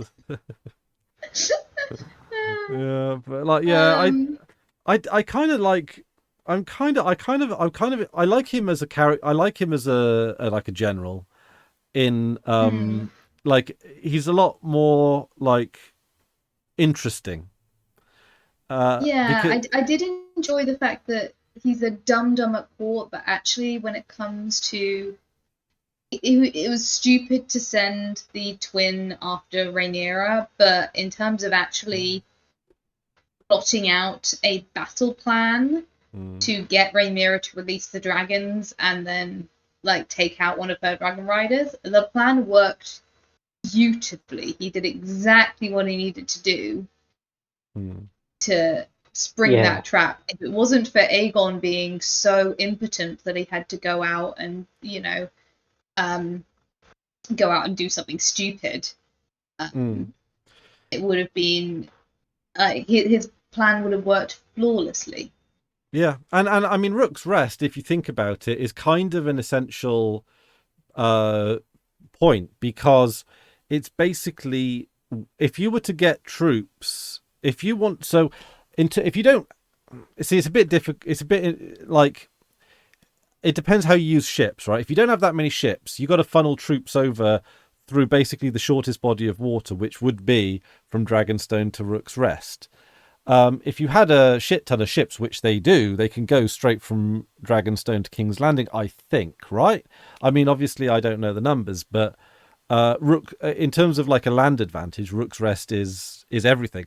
And even if you don't take it from the point of defense, you definitely want to take it from a point of attack, because that would be a great launching area for a surprise attack, or not even like, or a quick attack. So, Well, I like the idea that in the same way, like everyone thinks power resides in Harrenhal, but Harrenhal is a dead seat.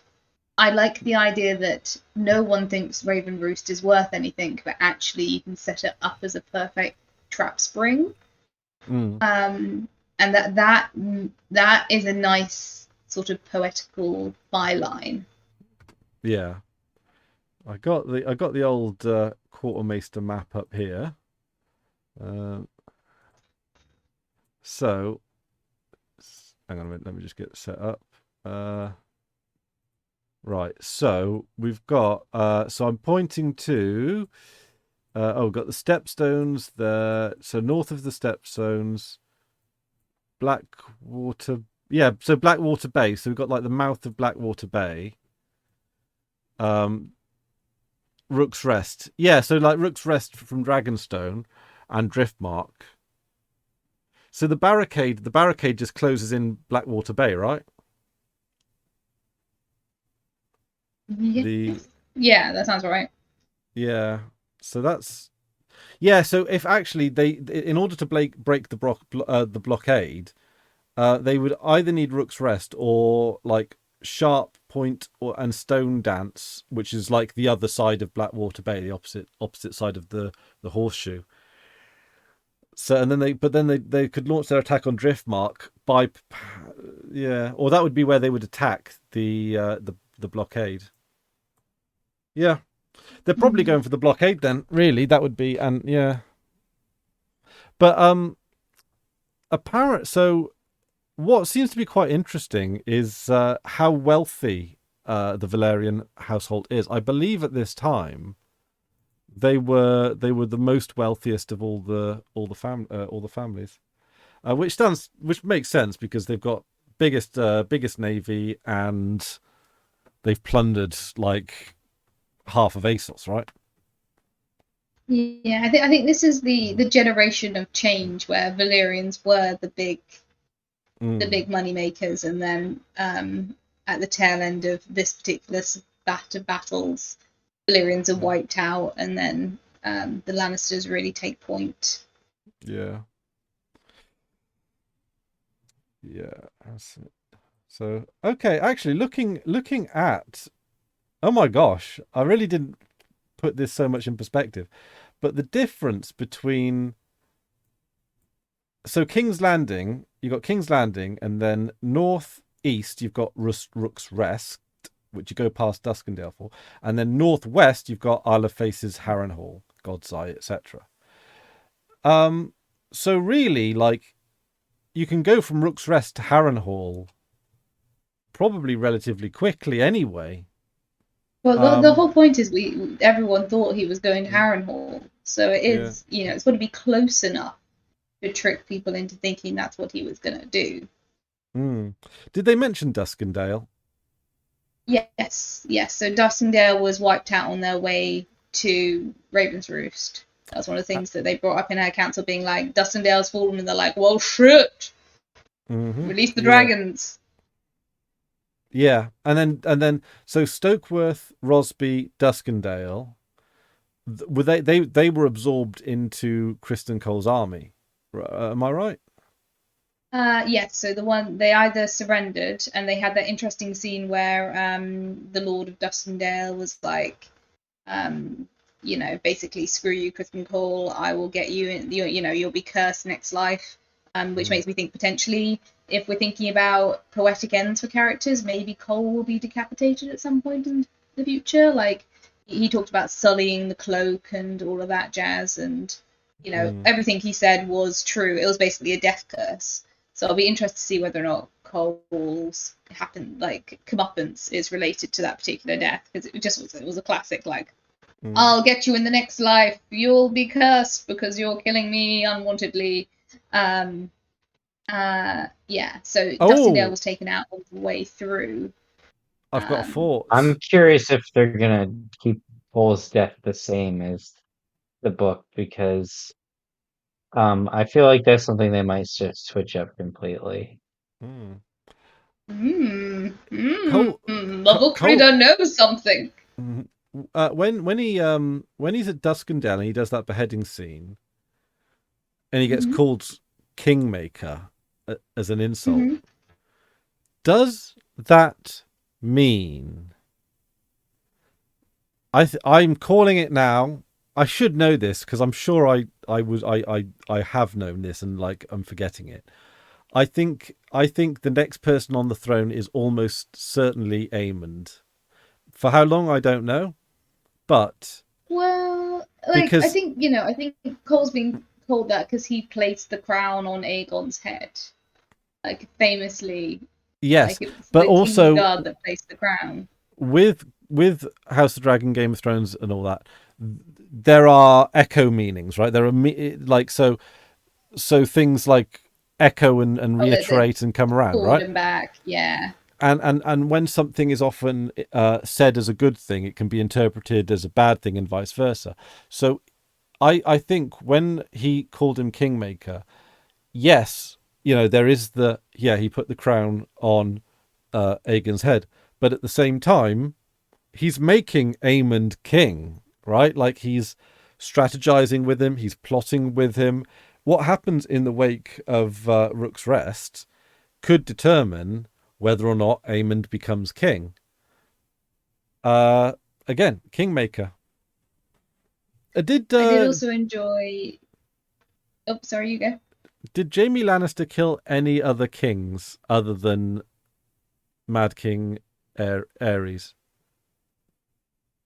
No. Not really. No, he didn't kill Joffrey. He didn't kill Cersei. He didn't kill.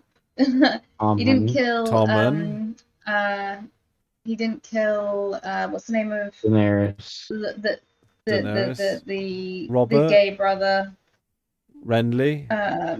Renly. He didn't kill Renly. He didn't kill Stannis. He didn't kill Euron Greyjoy. He didn't kill the other. A lot of people he didn't kill. He did kill. We found a king that he killed. Euron Greyjoy. No, he wasn't killed by Jaime. Yeah, he did. I forget. Sorry. I was thinking of the other. Oh wait, yeah. I was thinking of Balon Greyjoy, who was killed by Euron Greyjoy, but Jaime did kill Euron in the series, but I doubt that'll happen in the books. I totally forgot about that. When did the dirty pirate fight in the last episode? The dirty pirate fight on the beach in the last episode where they have a proper tussle in the sand. Yeah, I think someone gets stabbed in the dick. Oh no. That was a low point. That was like two dads fighting at a wedding. It was fucking awful. It was yeah, I don't even know if we're going to count that. I guess I wiped that from my memory for a reason. It was so dumb. It was so dumb. There was no point to it. I suppose. Oh my god. See, I don't even know if this helps my case or hinders it, or whether or not just muddies the waters, making it less convincing. Because it's like, yes, well, because I suppose, but Euron actually never married Cersei. Did he? No, he didn't. No. There wasn't a ceremony, and he definitely never got to sleep with her. But he declared himself king of the Iron Islands, I guess. Does that count? Well, did she sleep with him? She might have just slept with him for funsies. She slept. Well, I think she slept with him to lure him into the alliance, I guess. I would find it hard to believe that she would have actually gone the whole hog and married him. Maybe killed him on the wedding night or something. But my God, like after what Cersei's gone through, Cersei choices: marry, fuck, kill. So she fucks her brother. Yeah. Well, in this case, it's fuck, marry, kill. Kills. Yeah. It's Yeah, yeah. So I don't. So honestly, I don't. I honestly don't know if that makes my case stronger or weaker that Jamie Lannister technically kills two kings, amongst a story of what, like 10 kings. I mean, don't get me wrong. As far as king slaying goes, a 1 in 5 success rate is pretty good. But not quite as good as Liz Truss, but quite good. And but yeah, so so I don't know, but like, so Kingmaker is like, it does feel like Kristen Cole is kind of making Aemond as a king. I think Aemond is destined to sit on the Iron Throne for a period of time, because I think it's always like, I think the foreshadowing is just like kind of relentless at this point. He talks about duty. He studies like he's going to be king. He trains to fight like he's going to be I king. think He's got the biggest dragon like a king should have. He's at small council meetings without a title because he's just expected to be there because he commands the respect of the council. He's strategic. I think He liaises with the head of the gonna Kingsguard, for be God, like he's right there. He's like, more of a king than Aegon is. Sorry. well, I think it's gonna be a Daemon Viserys repeat where he never quite reaches it, and in many Possibly. ways he should be. So he might sit the throne in the same way Daemon sat the throne in episode 1, but it's not going to be in a position where he's actually king. He's always going to be just an inch off it. Could be. Yeah, that does also sound very plausible. Yeah. And also the foreshadowing is so relentless. Like it is almost set up to be an ultimate red herring, right? Yeah. Usually if the show is hammering a point in really hard, it wants you to get it so that it can misdirect you. And I think it might, I mean, it obviously didn't misdirect you, and it may have misdirected me, but I think that's, we shall see. Yeah. That's just, oh man, this is like old Game of Thrones shit, this is. I know, I love it. I love actually being able to enjoy this series rather than dirty pirate fights on the beach. Yeah, honest to goodness, after, I mean, I believe I've heard rumors that after House of the Dragon, the Dance of the Dragons wraps up, that there might be like more story in a different period of history with different actors and stuff, like a soft reboot, as it were, of House of the Dragon. Yeah, honest to goodness, if they keep to the writing quality of this series, then I'd be up for so much more. All of the yeah, if they manage to keep this like pool of talent with like Ryan Condal and the rest of them, like, I think I would like to see them do.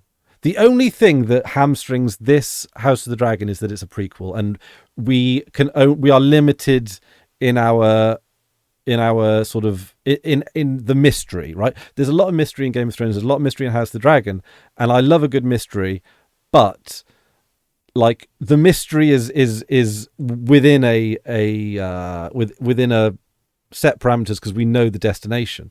Whereas if they did a sequel, it'd be great. And it doesn't even have, it could just be more Game of Thrones. Like it could be the Firewalkers are coming in from the east, like, or the Snow King the Ice King comes again. Like I don't, the premise is even less important.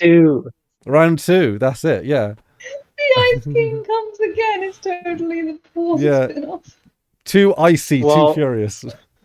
They wanted to do like that Jon Snow show, right? But that got canceled. I wouldn't have watched the Jon Snow. Like, Kit Harington's fine, but I never found his interpretation of Jon Snow particularly interesting. Like, even in like the peak of Game of Thrones, Jon Snow plotline was fine. It wasn't one of the ones I was like invested in finding out. I was like, oh, he'll be the king that was the prince that was promised, whatever.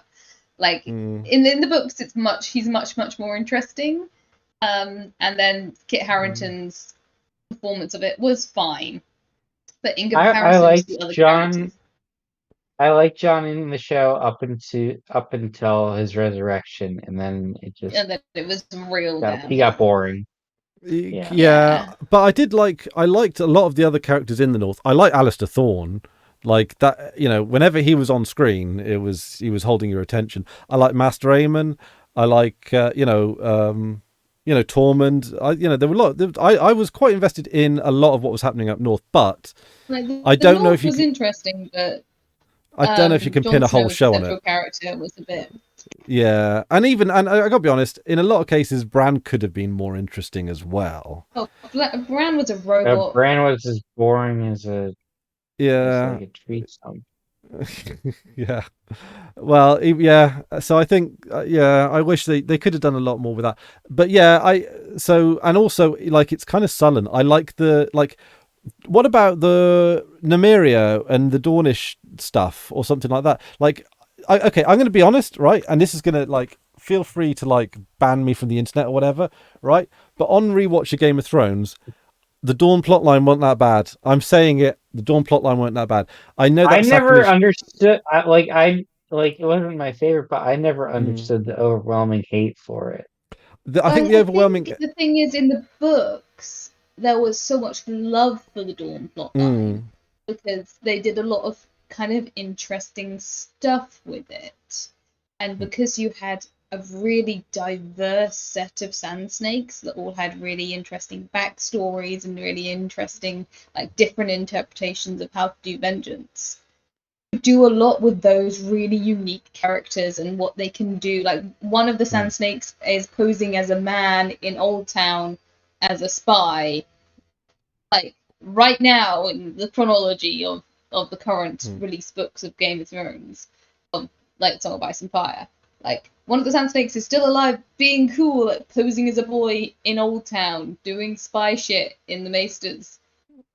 Like Yeah, that no, is like a really cool thread to pull. And instead, they cast five relatively similar looking actresses, all who had not really that much personality going on, who were then wiped out.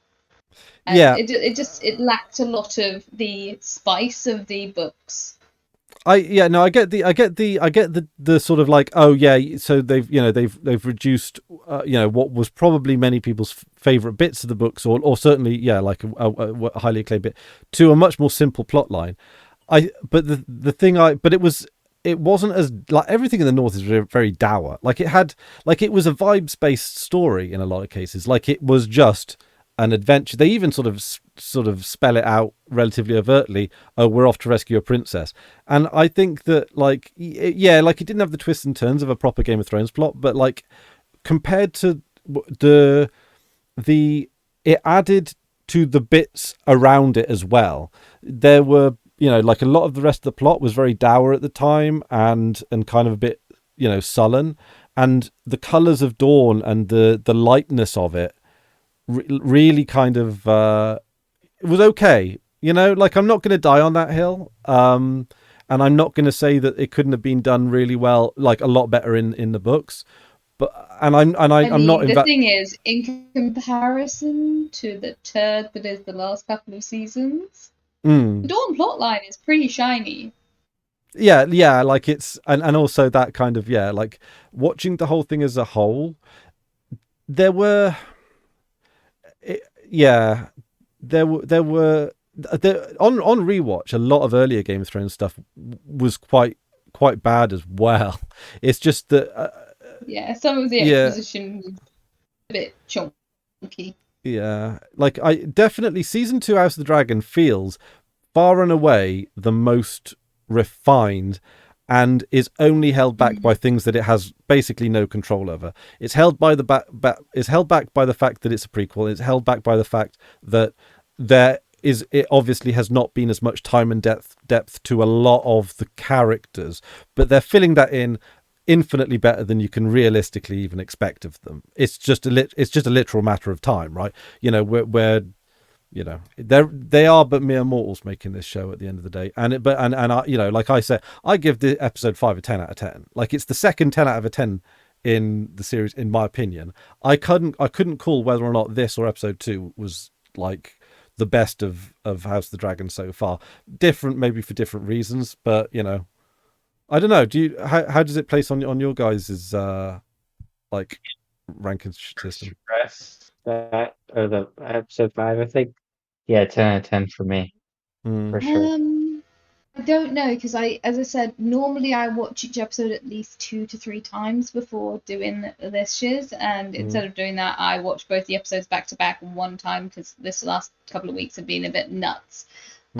So I feel like they engrossed me. I was drawn in, and there was like again there was enough answers and enough like latent foreshadowing with an immediate payoff, and there was enough like there was enough things set up to follow through later, as well as enough stuff that was both given and resolved within the episode, and enough that was also resolving stuff from previous episodes. But because I watched them back to back as well, I think I'm going to view these two episodes kind of a one anyway.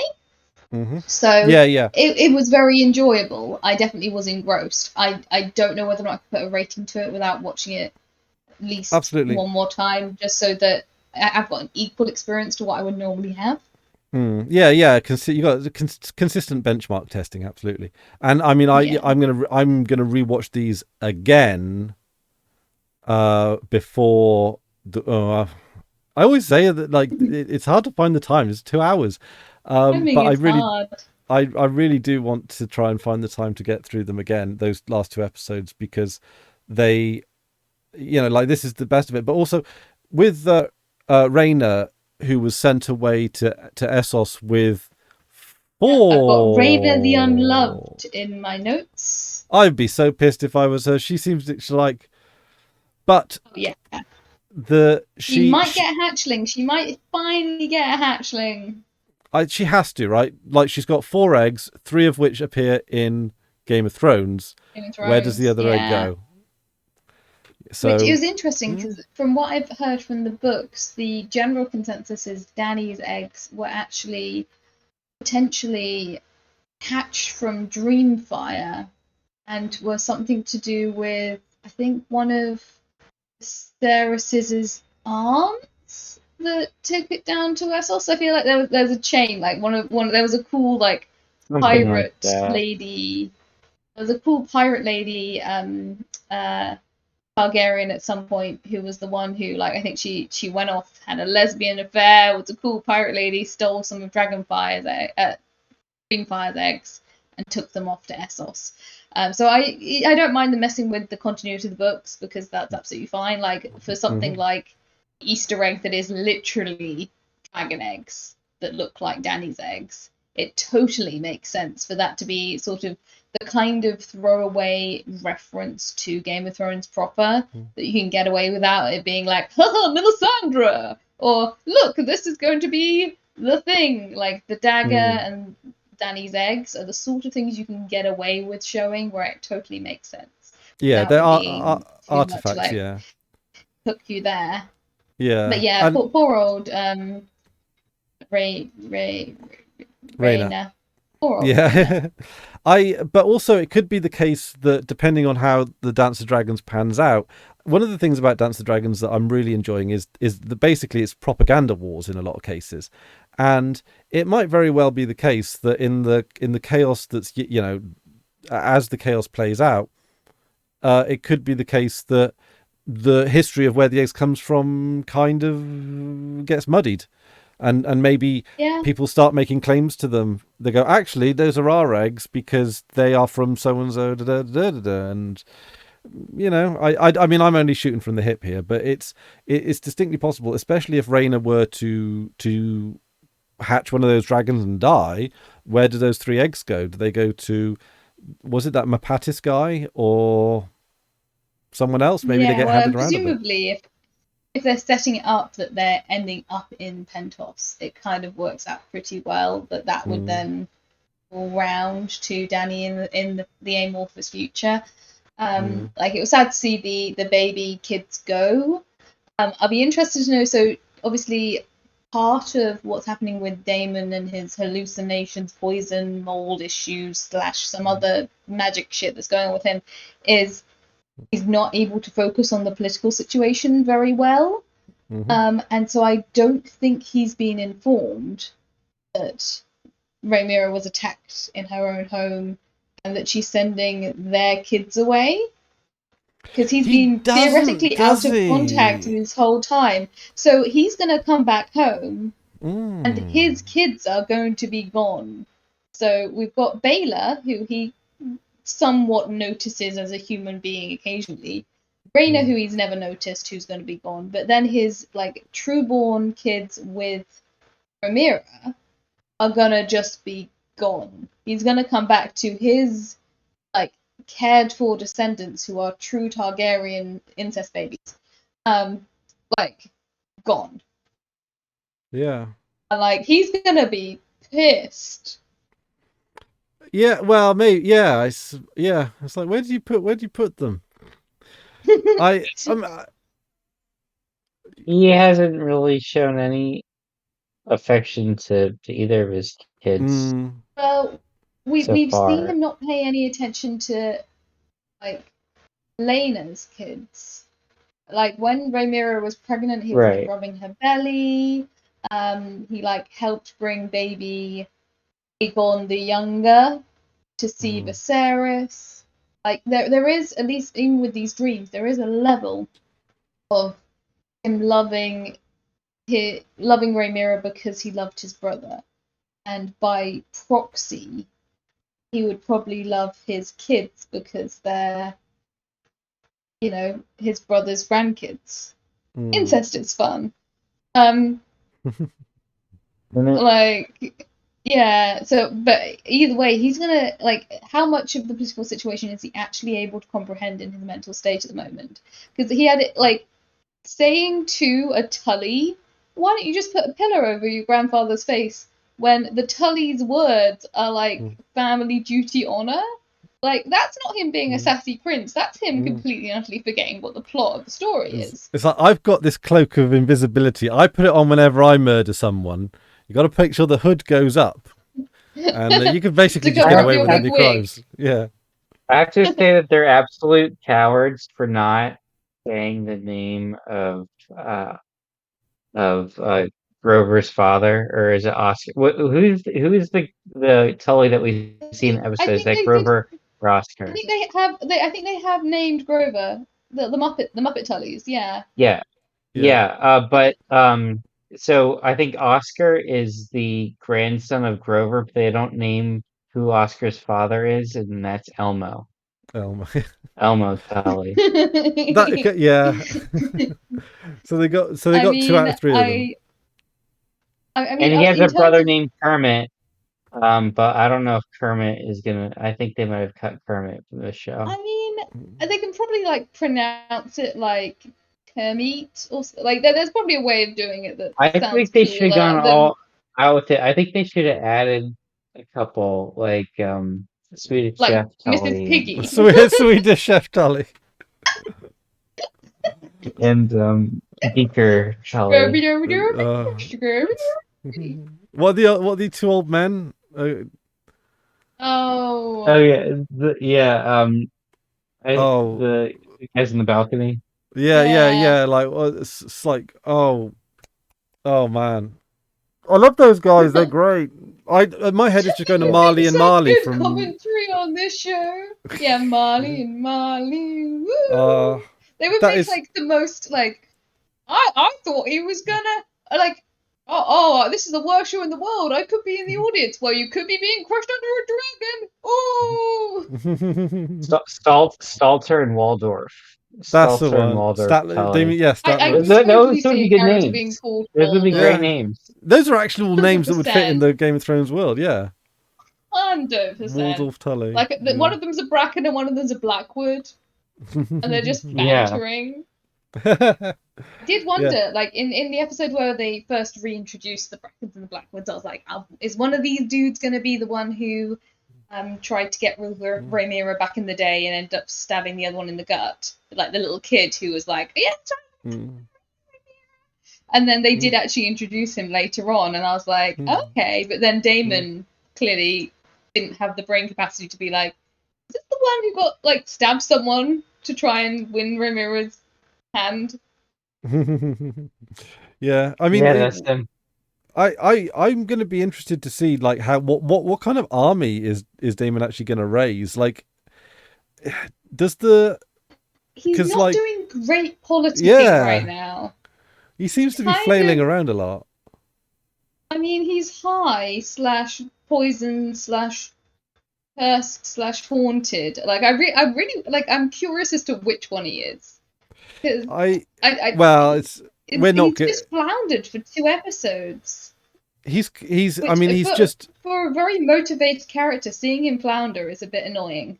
This is just. I think this is just. Well, now I understand that a lot of this stuff in Harrenhal is new to the show and not in Fire and Blood, because I think, like, you got Matt Smith. You've paid for Matt Smith.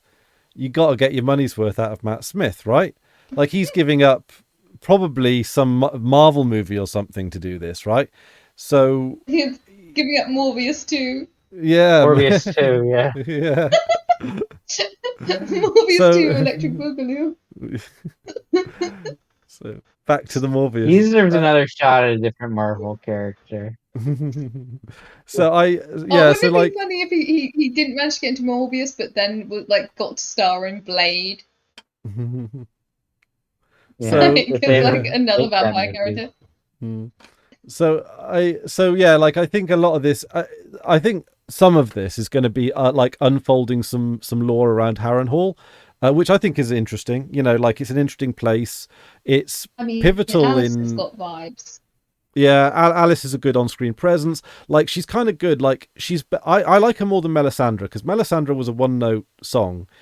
I am mystical woman. I see the future. I can do I'm mysterious magic. sexy redhead. Oh Here's yeah, tits. yeah. And when in doubt, I'm sexy, so I can dazzle you with that. Whereas, yeah, with I Alice, can shoot demons out of me. the first thing you notice about Alice is that she's got a bit of wit to her, right? She, like, you're a bastard. Mm. Oh, I'm all right once you get to know me. Like, She's it's. quite mature as well. Like she's not like a classic like tween witch. She's got some Mm, like old world about her. she looks like, I don't know, what would you say, 20s, but she, like, for all we know, she could be 400, right? And she does have that, like, cadence of she of someone who's been there a while, right? I'm not necessarily saying she's a million years old or whatever, but, like, she's obviously a seasoned veteran of Harrenhal. So yeah, I'm actually really enjoying that, even though it's a bit of a side thing that is kind of supposed to be filler. It's like, I like it. Like, they've decided to, like, take Daemon and give like, there is some character development for Daemon, but I think a lot of what is being shown through Daemon's perspective is Harrenhal itself.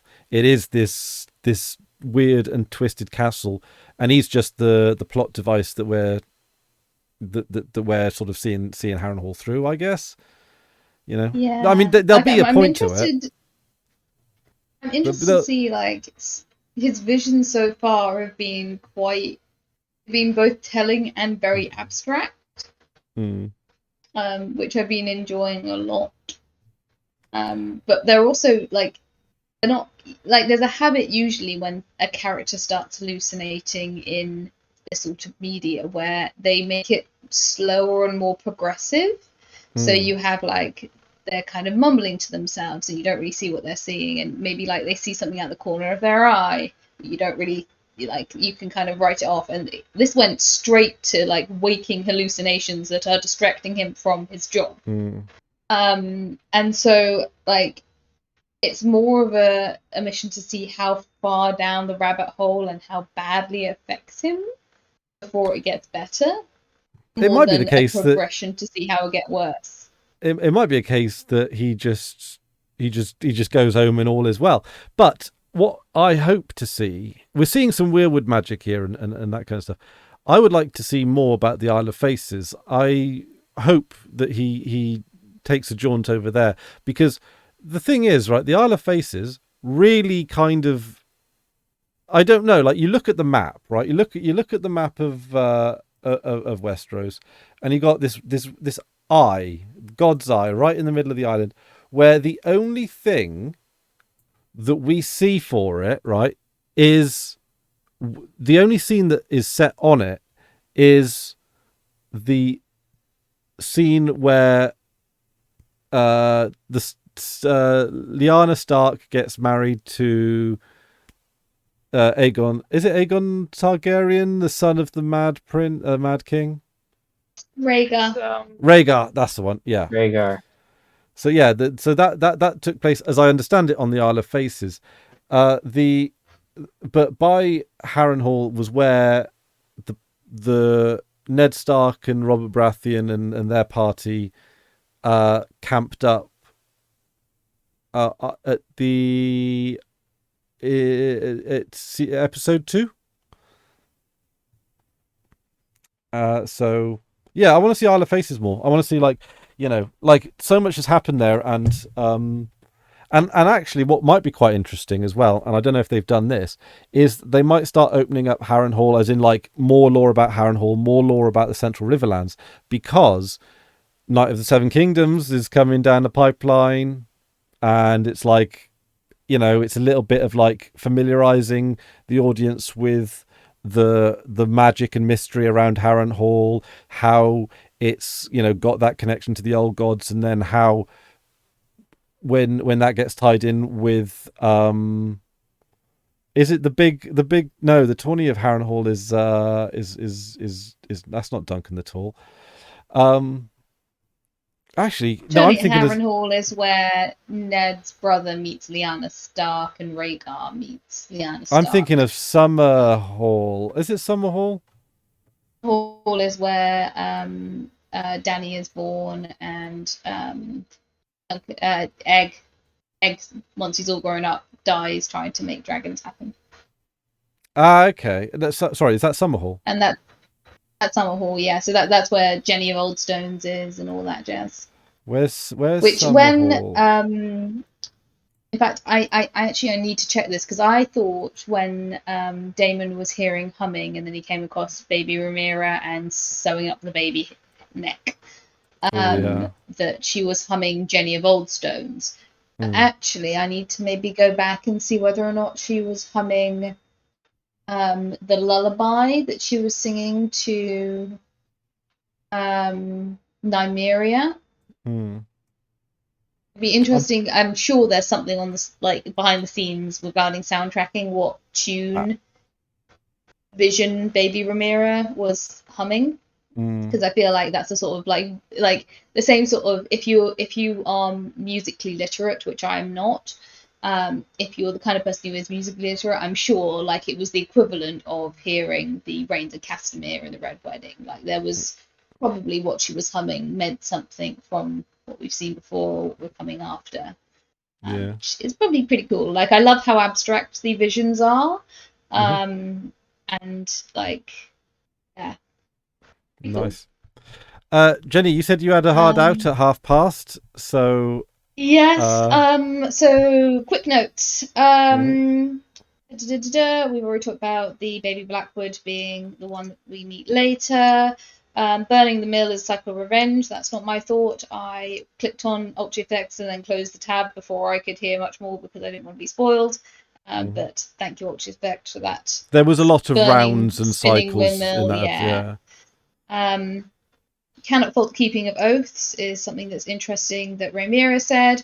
Aegon was using the dagger as just a table prop because he doesn't know about the Song of Ice and Fire, and was like using it to like stab the table and just being a little shit, and had it on him at the point where the battle was happening, and Aemond has now picked up Aegon's dagger, which he is educated enough, and probably Aegon got rid of all of the books about Valyria, and he said he just put them away, he didn't burn them. But Aegon's super duper into history, so I'm thinking that maybe clarification Aegon is important. All of Viserys's books, so that maybe he could read about the Song of Ice and Fire and believe himself to be the prince that was promised, and legitimizes him, or uses that information to legitimize himself as king.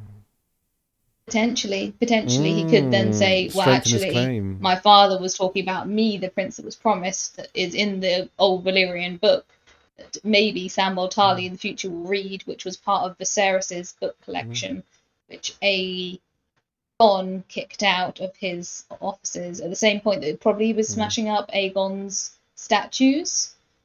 He probably got rid of all of Viserys's old books, but I suspect that Aemond immediately was like, yoink.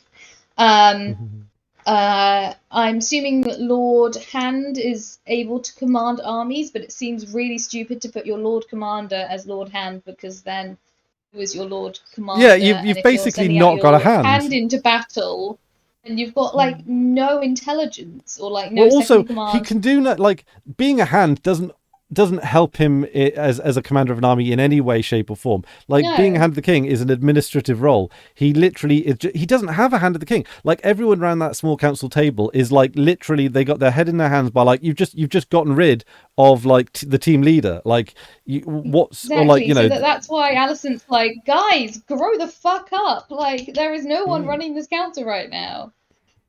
Which I like. It's going to be part of the collapse of the council.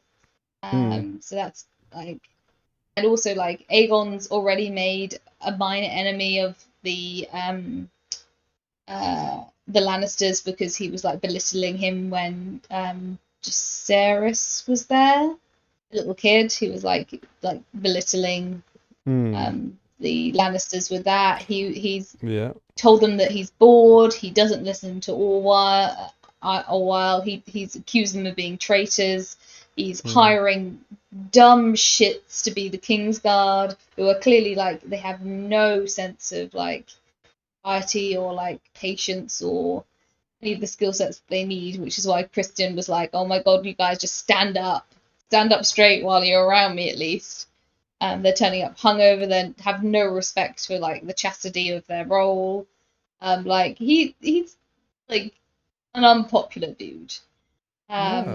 It's all falling apart. Whether or not, I don't know whether or not you guys found the advert breaks really jarring this episode, or I think it was episode 1. I found the episode breaks really jarring. There was a point where Damon had like a cool line, and then it cut to adverts, and it just felt really strange. You watched it on Sky Atlantic? I watched it on Now TV. Now TV. I straight up pirated it, so I didn't have ad breaks. Well, it wasn't an advert. They just do like a 20-second pause with a flash screen, so it fades in and then fades out again. But I found it really weirdly edited. Actually, the now you mentioned that the battle scene, I kept thinking when it kept fading to black, and I was like, "Is this going to be a cliffhanger? Is this going to be a cliffhanger?" And I did feel that like a little bit like I was second guessing the end of the episode, and I didn't necessarily like that. I won't knock off any points for it, but I will say that is something that does so some weird pacing. I gotta drop. No worries, Max. Yep. Okay. Thanks, guys. Right. Thank you. No worries. Catch you next week. Yep. See you next week. See you next week at some point. We had the scene in the tavern where the princeling crew came in and basically were like, "Yeah, we can party with the commoners, woo!" And then we had that character who was like, "Yeah, I'm Viserys's bastard brother.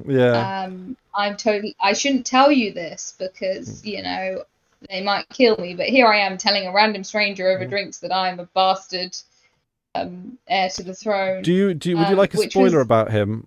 Because sure, don't mind. I don't know his story completely, but I think they try and get him on a dragon at some point. I don't know how it goes. I think it goes well, but I can't remember now. Well, I find it interesting that they're setting up dragon seeds. Like we've had the first, I think, in series mention of the term dragon seed, and that was from him. And I think that's obviously setting up probably for Alan more than himself. We got whichever of the bastard brothers, whichever one of them becomes the dragon rider. Yeah, I reckon so. I reckon Alan's going to be a dragon rider. I reckon that the Ulf or whatever his name is, Rhaenyra. Hang on, as in which Rhaenyra? As in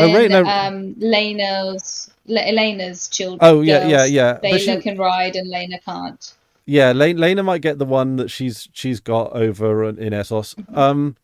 Or she might try. I mean, she might die trying to hatch it or something. So, but also one thing I did notice with Rhaenyra is that she does seem to be like the future of the house. So even though she kind of gets a little bit of a raw deal in that term, like what she is kind of doing, she's protecting the heirs to the throne. That's kind of like the most important. She's protecting the heir to the throne, and I think, it'll be interesting. One of the things you kind of started saying, which I thought you were going to bring up, was that, like, politically, if there is an anti-dragon sentiment in the future, having an heir to the throne, no matter how tangential, if she is the only heir left and she doesn't have a dragon, that might give her a more compelling claim to the throne than a dragon rider in the future. That was one of the things that I thought you were going to mention. I can't remember what train of thought it was that led to that point, but I thought that was going to be your argument. And no, I that's an wasn't going to say interesting that. That's thought, a really good idea, though. not having a dragon rider might actually be a better claimant to the throne than someone who can ride a dragon in the amorphous future. So if she goes off with the younglings and, you know, fails to hatch a dragon, but the dragon sentiment in Westeros becomes, you know, very anti-nuke, then having someone who is the bloodline but not able to ride a dragon might actually be something in her favour. Absolutely. Yeah. They had yet again in the conversation with the guy who was like, yeah, I'm totally a bastard of Viserys, or a bastard brother to Viserys. They had a couple of throwaway lines about no one being able to recognize royalty, and they've had that repeatedly where they didn't know who Helena was, and that I think was set up for Rhaenyra sneaking into King's Landing dressed as the nun. I think that was what that was setting up, as well as the dragon seeds aspects. I think it was setting up that Rhaenyra, if she's wearing non-queenly clothes, can basically go where she pleases. Like, she just looks like a person. Yeah, I mean, that was a good outfit. I it's wouldn't one of the like. things that they can do in this show that they wouldn't have been able to do in the books, because in the books, all Targaryens have purple eyes.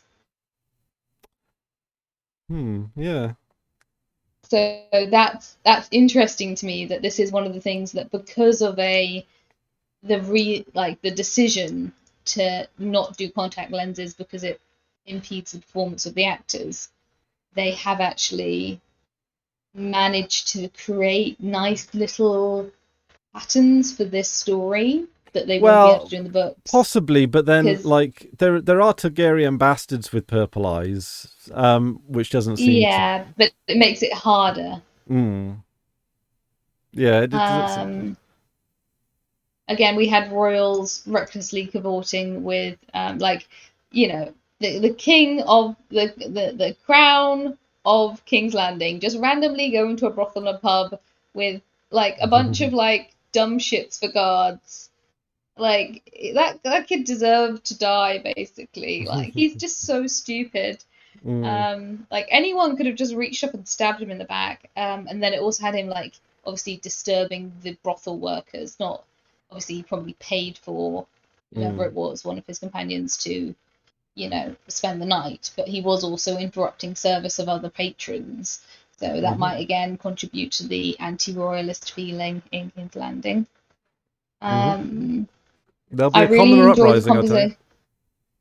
There will be. There was a really the conversation between Alicent and Rhaenyra in the crypt in the Incept was a little bit much, but it was nice to get again. It was concluding a lot of threads that had been set up. Yeah, it's like Silent Sister Act, or like. Yeah. I didn't mind it because I think I didn't mind it. But I know there was enough set up. I mean, is it any more goofy than Arik and Eric? Like, don't get me wrong, it's a tragic story and all that kind of stuff. But it is the House of the Dragon humor, where it's like it borders on this ridiculous whimsy, but it doesn't go any further than a little bit, right? And they had a throwaway line in that about like, what if I scream? Well, if you scream, then we both die, basically, which again runs with the metaphor of the nuclear deterrent. Like, basically, if Rhaenyra were to stab Alicent, there's no way Rhaenyra would be able to get out of the crypt alive. If Alicent screams, then Rhaenyra would kill her, but then she would still die. So it's that kind of the way that they're having individuals mirror the wider metaphor. So the Blackwoods and the Brackens and the Blackwoods are the like micro version of the main battle. We have Alicent and Rhaenyra doing the micro version of the nuclear deterrent, which I found fun. The concessions of war. So basically, because Alicent was the one who said there's no chance of us going to peace now, means that Rhaenyra can be like, well, I have the moral high ground. I tried. I I was the last one putting out the olive branch, and that was thrown in my face. And it's interesting as well that there was a line in episode 1 from Daemon to Rhaenyra about like, did you get what you needed? Where he was being like, you've seen the body, now war? Do you want war? While what Alicent actually needed was what Rhaenyra actually needed was like the point where there was no other choice. Like she's not going to go to war until there is no other choice, and the fact that Alicent wasn't willing to give her a chance was that final line in the sand. Like she knew that that's the point of no return to her. Like there was a certain point where she could forgive, like, or like pass the blame about the deaths of the children. She could compartmentalize, but the point where Alicent was like, no, she was like, okay, this is what I needed. I'm now to war. Well, when she found out that Alicent doesn't know anything about the Song of Ice and Fire. Although possibly technically, like in theory, she shouldn't know anything about the song because it would go from heir to heir. But so I don't know how compelling that is. But like the fact that I think because like the thing is, she was surprised Daemon didn't know about the Song of Ice and Fire because it's passed from king to heir. But I don't think she was surprised that she didn't know it was the Song of Ice and Fire. It was that the surprise was what she's translated as Aegon was the king is a story. Like the surprise wasn't that Alicent didn't know. The surprise was discovering that was the wording. Yeah. Does that make sense? Yeah, I mean, it threw Alicent into question, or it threw her into self-doubt, which then started a chain of events. Yeah, it spiraled. We had the scene where Baela and Jace were trying to do council meeting in Rhaenyra's stead, and no one was listening to Baela, even though she was doing all the work. And no one was listening to Jace, even though he was being relatively competent and a man. And no one was listening to Rhaenys, even though she was being a cool bitch. And then Lord Valerion just walked in, and everyone was like, "Oh yeah, you're in charge because you're a man with a dong." So I found it one of those like microcosms of, again, the gender politics not quite working, where you've got like you can kind of understand Baela and Jace not being respected because they're young, despite the fact that they're both competent dragon riders. At the point where Rhaenys is also being disrespected, but then Corlys walks in with his boat and his limp, and everyone's like, "Oh yes, you can command the council of the Queen." I found that to be just a little like it was just a little salt in the wound of gender politics, which I although enjoyed. there is, I think there could be an element of like Corlys is also the wealthiest man in Westeros, and so I think like it could be the case that a lot of people on that council respect wealth as well. It's I think they also respect someone with an absolute authority. Like he's old, he's got experience, and, but then so does Rhaenys though. Yeah, but I think Rhaenys and Jace and Baela were all, we are trying our best, but we will still defer to our mother. Like we're waiting for Rhaenyra to come back, while Corlys was like, I don't care if Rhaenyra's here or not. Let's make some decisions. Yeah, because he says in season 1, he says you can't wait for the storm. You either get the hell out of there or face it. And they're like, it's the rudderless thing. And then they say rudderless. It's like, oh, someone need a rudder steering. So I think maybe Yeah, they were going into that sort of like that's what sailing we. metaphor. That's what she said. Just someone require a good I mean, ruthering. talk like between Corlys and Rhaenyra's pretty good relationship. I'm sure she's done some rudder steering in the past. Um, yeah. I enjoyed again like the same sort of sarcasm from Alicent as in Mm, season one, where he was like, "Do you even love me?" And she's like, "Yeah, you idiot." Um, and she had the line where she's like, "What thoughts would you have?" Where she's like, "You're just a dumb shit." Um, and like trying to get Aegon to like listen to council members, and like the fact that he's sent away like all of the smart people who are on his side, and he's hmm just surrounded himself with dumb things.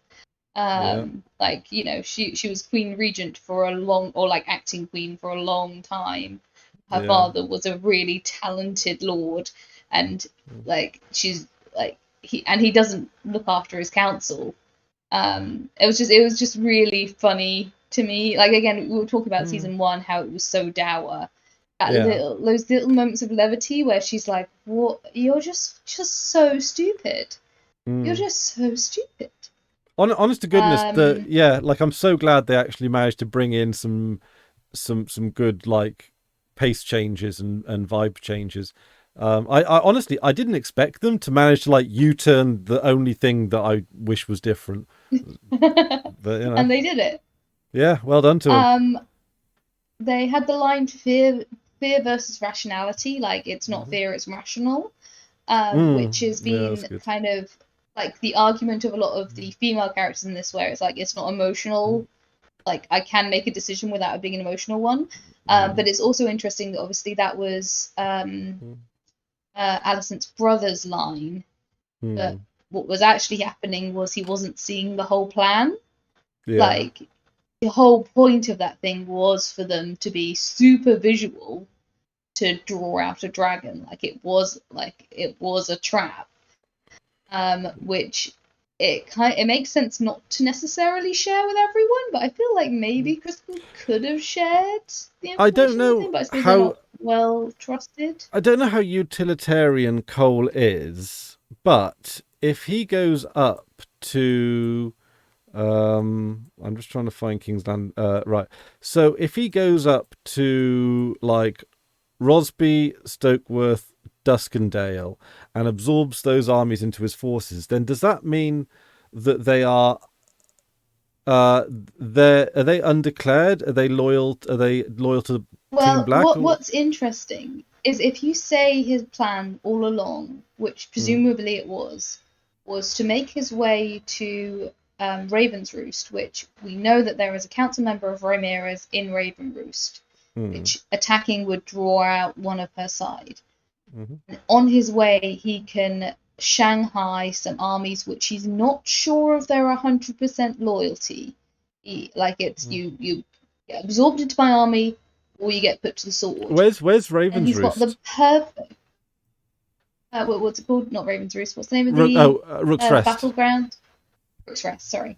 So once he gets to Rook's Rest, he has filled up his army with people he doesn't necessarily trust because he's done like you get put to the sword or you join the army, Hmm, and then he's throwing them at the castle in full sight of open sky. So he's not sacrificing his own men to be dragon fodder. He's sacrificing the Knights of Duskendale and all the ones that he kind of absorbed on his way up. So hmm, it's like for a dumb dude, he does have battle instinct. Like it hmm, was really smart. My main frustration is the fact that Rhaenyra didn't see it. Like she even picked hmm, up the piece off the map and was like, "But why are they attacking there?" And the answer yeah, is to draw out a dragon. So you yeah. shouldn't have done it. Draw out a dragon. Yeah, yeah. I think this is like this just demonstrates that Kristen Cole at this point is in his element. I don't even dislike him that much as a character here. I think he's actually like I mean I dislike him as a character, but I think that he is like watching him politics in King's Landing. Like he's not great in that regard. I mean, political. he's not political. He's weirdly emotional. He's not likable, but then he's like a fish out of water. He doesn't like being there. Probably he probably doesn't really like being a king's guard because that's going to be boring as hell. Like he appreciates that it's a cushy job, but like he's probably itching for war. That's the one thing he's good at, and he's right in his element now. And even though like he's obviously a reprehensible person, I think that like it's in that context as his character is amazing. Like in terms of, I like how they do that. Like I like how they take characters out of their comfort zones and they demonstrate what they're like in and out of their comfort zone. Another example, of course, is Aemond, where he gets bullied and mocked on one hand, but on the other hand, he's feared and admired by others. Like it's depending on the context that he's put in, and like he has some emotional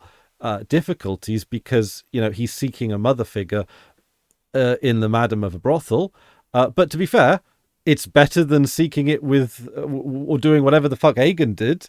Like I mean, I'm honestly saying like Aemond #24, hashtag Aemond 2024. Like he's a better king. We all know it. He's a bit ruthless, but you need that in a king, and he's logical and he's minded. He's got a big dragon. He can speak Valyrian.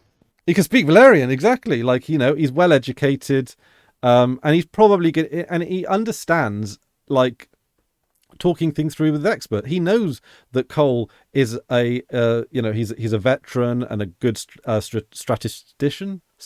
strategic mind, and he's taken advice. He's taking counsel from him, and he's so knowledgeable that he has that seat at the council meeting, and people are just acting like he's got a council seat when he doesn't. Like.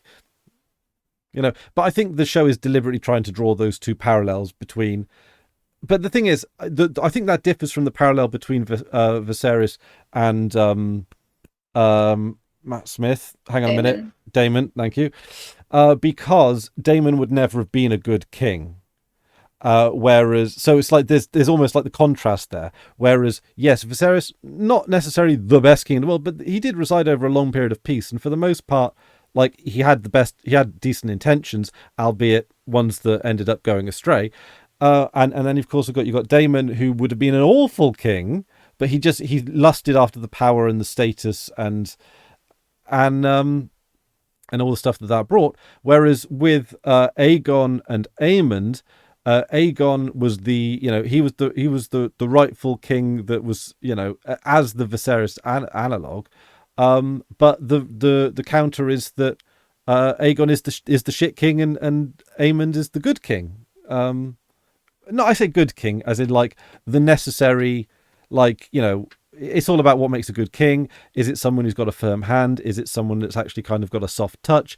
Or presumably it's knowing when to use what particular political lever at any given time. I think Aemond probably has a solid grasp of that, as well as a closer adherence to traditions and also like looking like a king or like aesthetic, I guess. Sorry, I'm just rambling on. And I mean, in terms of like talking of aesthetics, one of the other points that I came up with was we had the throwaway line where Aegon briefly chastised his Kingsguard, who he just took to a brothel for like not holding their vow of chastity, which reminded me of how in Game of Thrones Sansa sort of parroted these mantras about like these cliches about scripture and book like mythological couples and good virtues and all these stuff that Alicent then uses as a shield. And obviously Aegon's been raised by Alicent, who continually use that as a shield, use the kind of title of faith and the air of like being pure as her like shield and her political stance, as well as Kristen, who also did that, where he was so hyper focused on the presentation of purity that he didn't really care for the actual act of purity. And so Aegon's in a position now where his role models are both people who would say, wear the white, do the thing, but but his guards laugh at him because they're like, yeah, totally, mate, we'll be virgins from now on. Yeah. Just took us to a brothel. So I enjoyed that from the perspective that he's basically being raised more by Kristen than ever he was raised by Viserys. You can understand why that whole strife is an issue, and also you can see why Kristen is so mortified by the end of this episode. Like, he's gonna like what's Alicent gonna think with the fact that both of her sons, like one of them's presumably dead or injured, and the other one is at least partially responsible, if not mostly responsible. That's kind of interesting, actually. Yeah, like the Aemond has Aemond has like a father figure in Kristen Cole, but he doesn't have a mother figure. So yeah, that kind of tracks really well. Yeah, I think, and that's also that's ironic considering his relationship with Alicent, like, which is also interestingly sort of matched against the black side. Yeah, the Strongs and the Rhaenyra. Strongs and all that kind of stuff. Yeah. So yeah, it's all poetry. So yeah, most of my last notes are about Rhaenys being a badass. What's Corlys gonna do? Like, Corlys he's gonna go is mad, gonna be ballistic. He's gonna be properly ticked off. And Rhaenys, I don't know, like, let me know if like, for me it was absolutely blatant at the point where she strapped herself to Meleys and then turned back around. She was like, okay, I'm going down in battle, this is my final go at. Yeah. So for me that was like, she's conceding that the only way to maintain her loyalty to Rhaenyra is to throw down with Vhagar and die. Like, it was, it's 2-on-1. That. Like, I mean, she did seriously damage Sunfire, and then Sunfire got mooted by Vhagar. Yeah. And like, she could have fled at the point where Sunfire went down initially. She could have gotten out of there, but she didn't. What do you think the thought process was with that? Because I think it was I'm going to go out in the glory of battle and I'll go out on my own terms. It's kind of tough to say. I mean, there's nothing to say that she would have even made it back to Dragonstone, because Aemon's dragon, they're both of are they both of comparable size, Rhaenys and Aemon's dragon? Meleys is the biggest of Rhaenyra's set, but in comparison to Vhagar. Like, so Vhagar was like this. I'd say Vhagar's, if we say Vhagar's about there, I'd say Meleys is about there, and then all of the like adult dragons. So like Caraxes is probably about the size of Meleys, so not far off. And then you have like Syrax, and then you have all of like the baby hatchlings who are like here. So like baby hatchlings here, Vhagar out to here, and then Meleys would have been somewhere like probably a maximum of 2/3 of the size, maybe a half. And you have to remember that, like, I really enjoy the different dragon designs. All the different dragon designs, like, they're so varied. They all look right, and they all look part of the same world, and yet so different. Like, I really like how I don't know what Baela's dragon's name is, Wind Dancer, something dancer. Like, they've got like the sort of like almost like gecko shaped head. It's got a very sort of square sport head, while obviously Caraxes is like a little snaky worm creature. And Syrax looks quite like Dany's dragons. Moondancer. And then like obviously Sunfire looks very beautiful, and like Vhagar looks like a giant like they just look like an iguana. And I love how they like somehow these all look like they look like different breeds of dog, in that you can't comprehend how certain breeds of dogs can mate, but actually they are all part of the same. They can crossbreed, and that is nuts to me that they can have that much diversity and all seem part of the same universe. Yeah, yeah, but they are. I mean, a lot of them are similar enough that, like, the Scorpion operators are like, make sure you got a solid bead that it's one of theirs and not one of ours. Yeah. Well, again, Oh, I was so what I was expecting initially from this battle was mm. the foreshadowing that was it's a trap, it's a trap. Was I was expecting. I was expecting it to be scorpions hidden in the woods because that's what they were cutting down the trees for. Mm. Melees to turn up, but then potentially Aegon to turn up and them to shoot bolts and hit the wrong one. Yeah, yeah, that certainly That's could what I have. was expecting. I could have. So it was Yeah, nice to be it'll happen. set, I and I reckon still it'll think happen. at some point the bolts are going to hit the wrong dragon. I Yeah, think that's going to happen. guaranteed. They're foreshadowing it. You don't wheel out Chekhov's scorpion without something like that happening, right?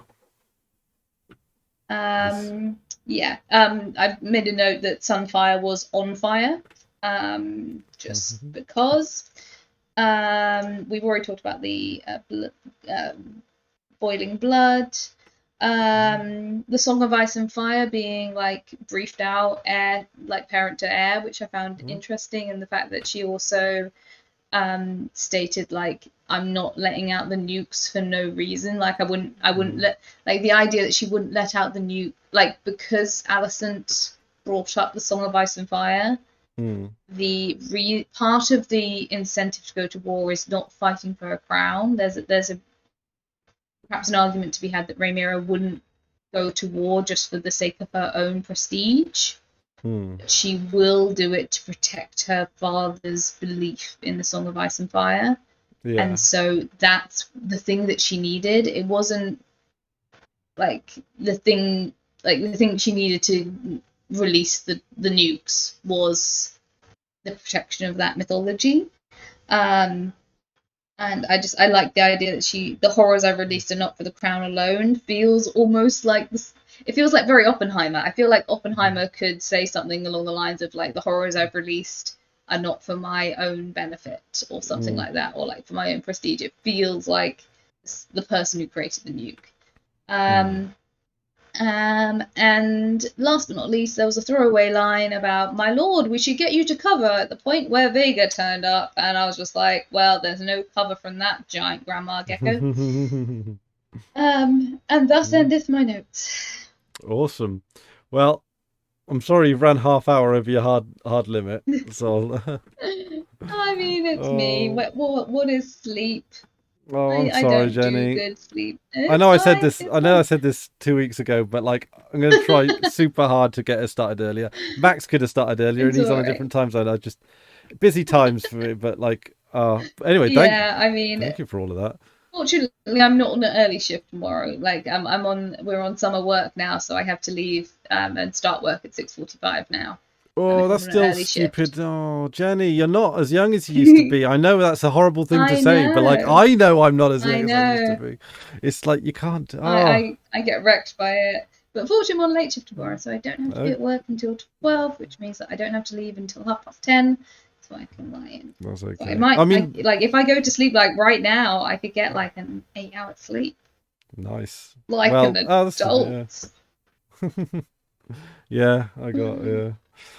Oh, well, anyway, thank you very much for all of your insights and notes and banter. As always, I'm like, I don't think I have anything insightful to say. 2 hours later. Almost 3 hours later. Yeah. But we were covering 2 episodes. Oh, we were covering 2 episodes. They were chunky episodes as well. There was a lot going on. There was lots of parts. Like every scene has a purpose in it, and it's no throwaway lines. No, like I really enjoy the fact that like there's almost no fat on this show. And like the last couple of seasons of Game of Thrones, like there was a lot of fat. There was a lot of stuff that they. There's a lot of fat, despite they were charging through it. How could it be? It's both.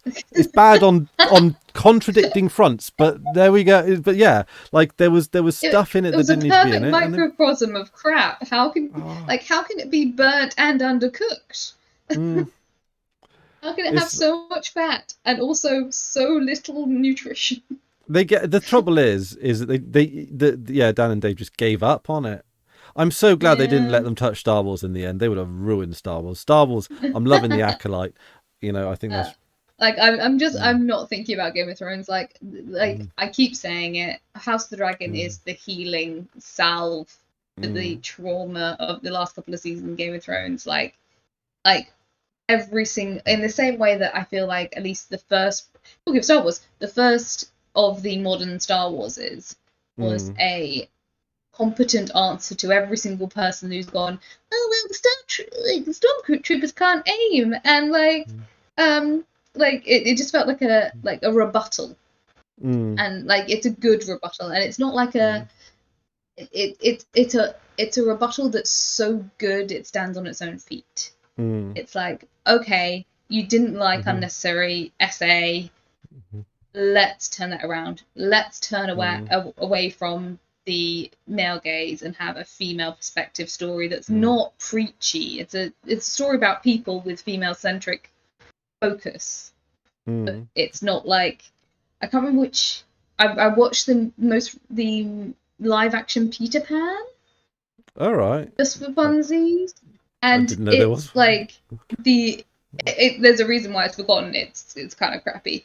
But like they turned it, instead of into a story about people growing up, they turned it into like you're a young feminist, Wendy, and like I love feminism in theory, but sometimes it is done poorly. And they have like a line where like Wendy gets the power to fly while Peter Pan doesn't, and they're like, you've got Pan's power, and she's like, this power was never belonging to any boy.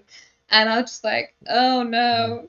So like like House of the Dragon, like a gender focused story that's not feminist preachy. Give me that any day. Like but the amount of diversity is phenomenal in comparison to Game of Thrones. Game of Thrones was lacking. This is great actors that hopefully will have roles in the future as well. Like, yeah, taking the time to tell proper stories. Allegory is back. Consequences are back. I love it.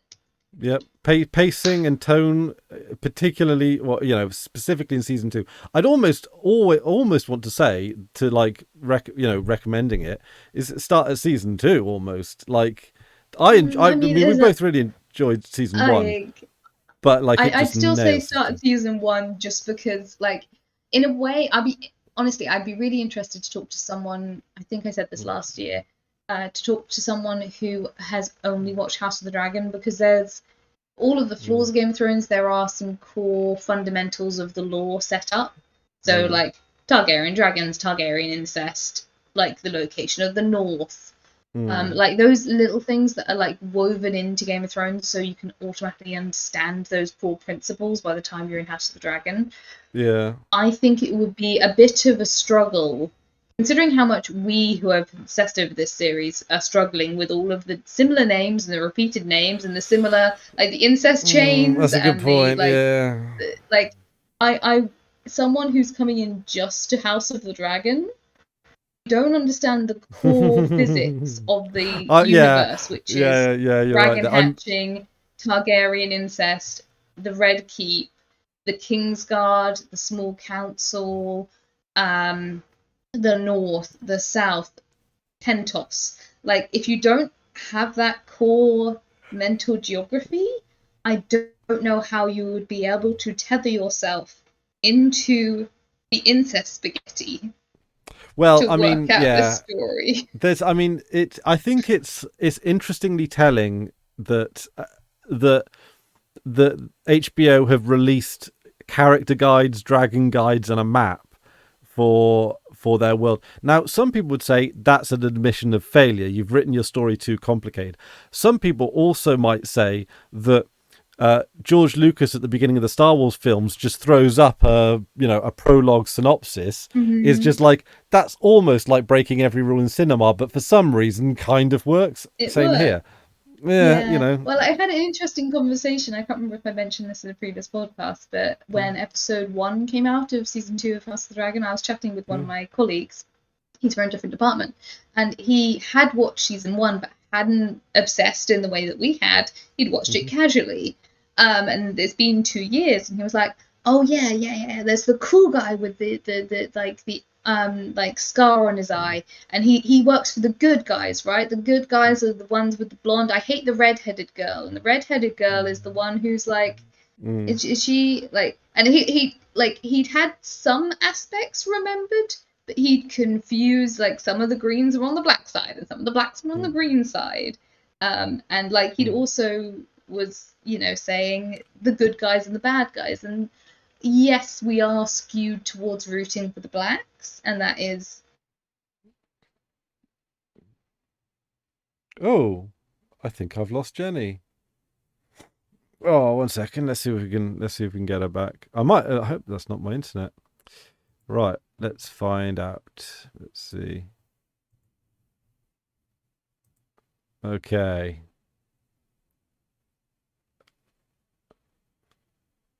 Right. Well, Discord appears to have shat the bed, so I'm sure we'll catch up with Jenny in the next episode. But thank you very much for joining us. I mean, it's nearly 3 hours, so if you're not sick of us already, then we'll be back in a week's time. So thank you very much for watching, and toodaloo.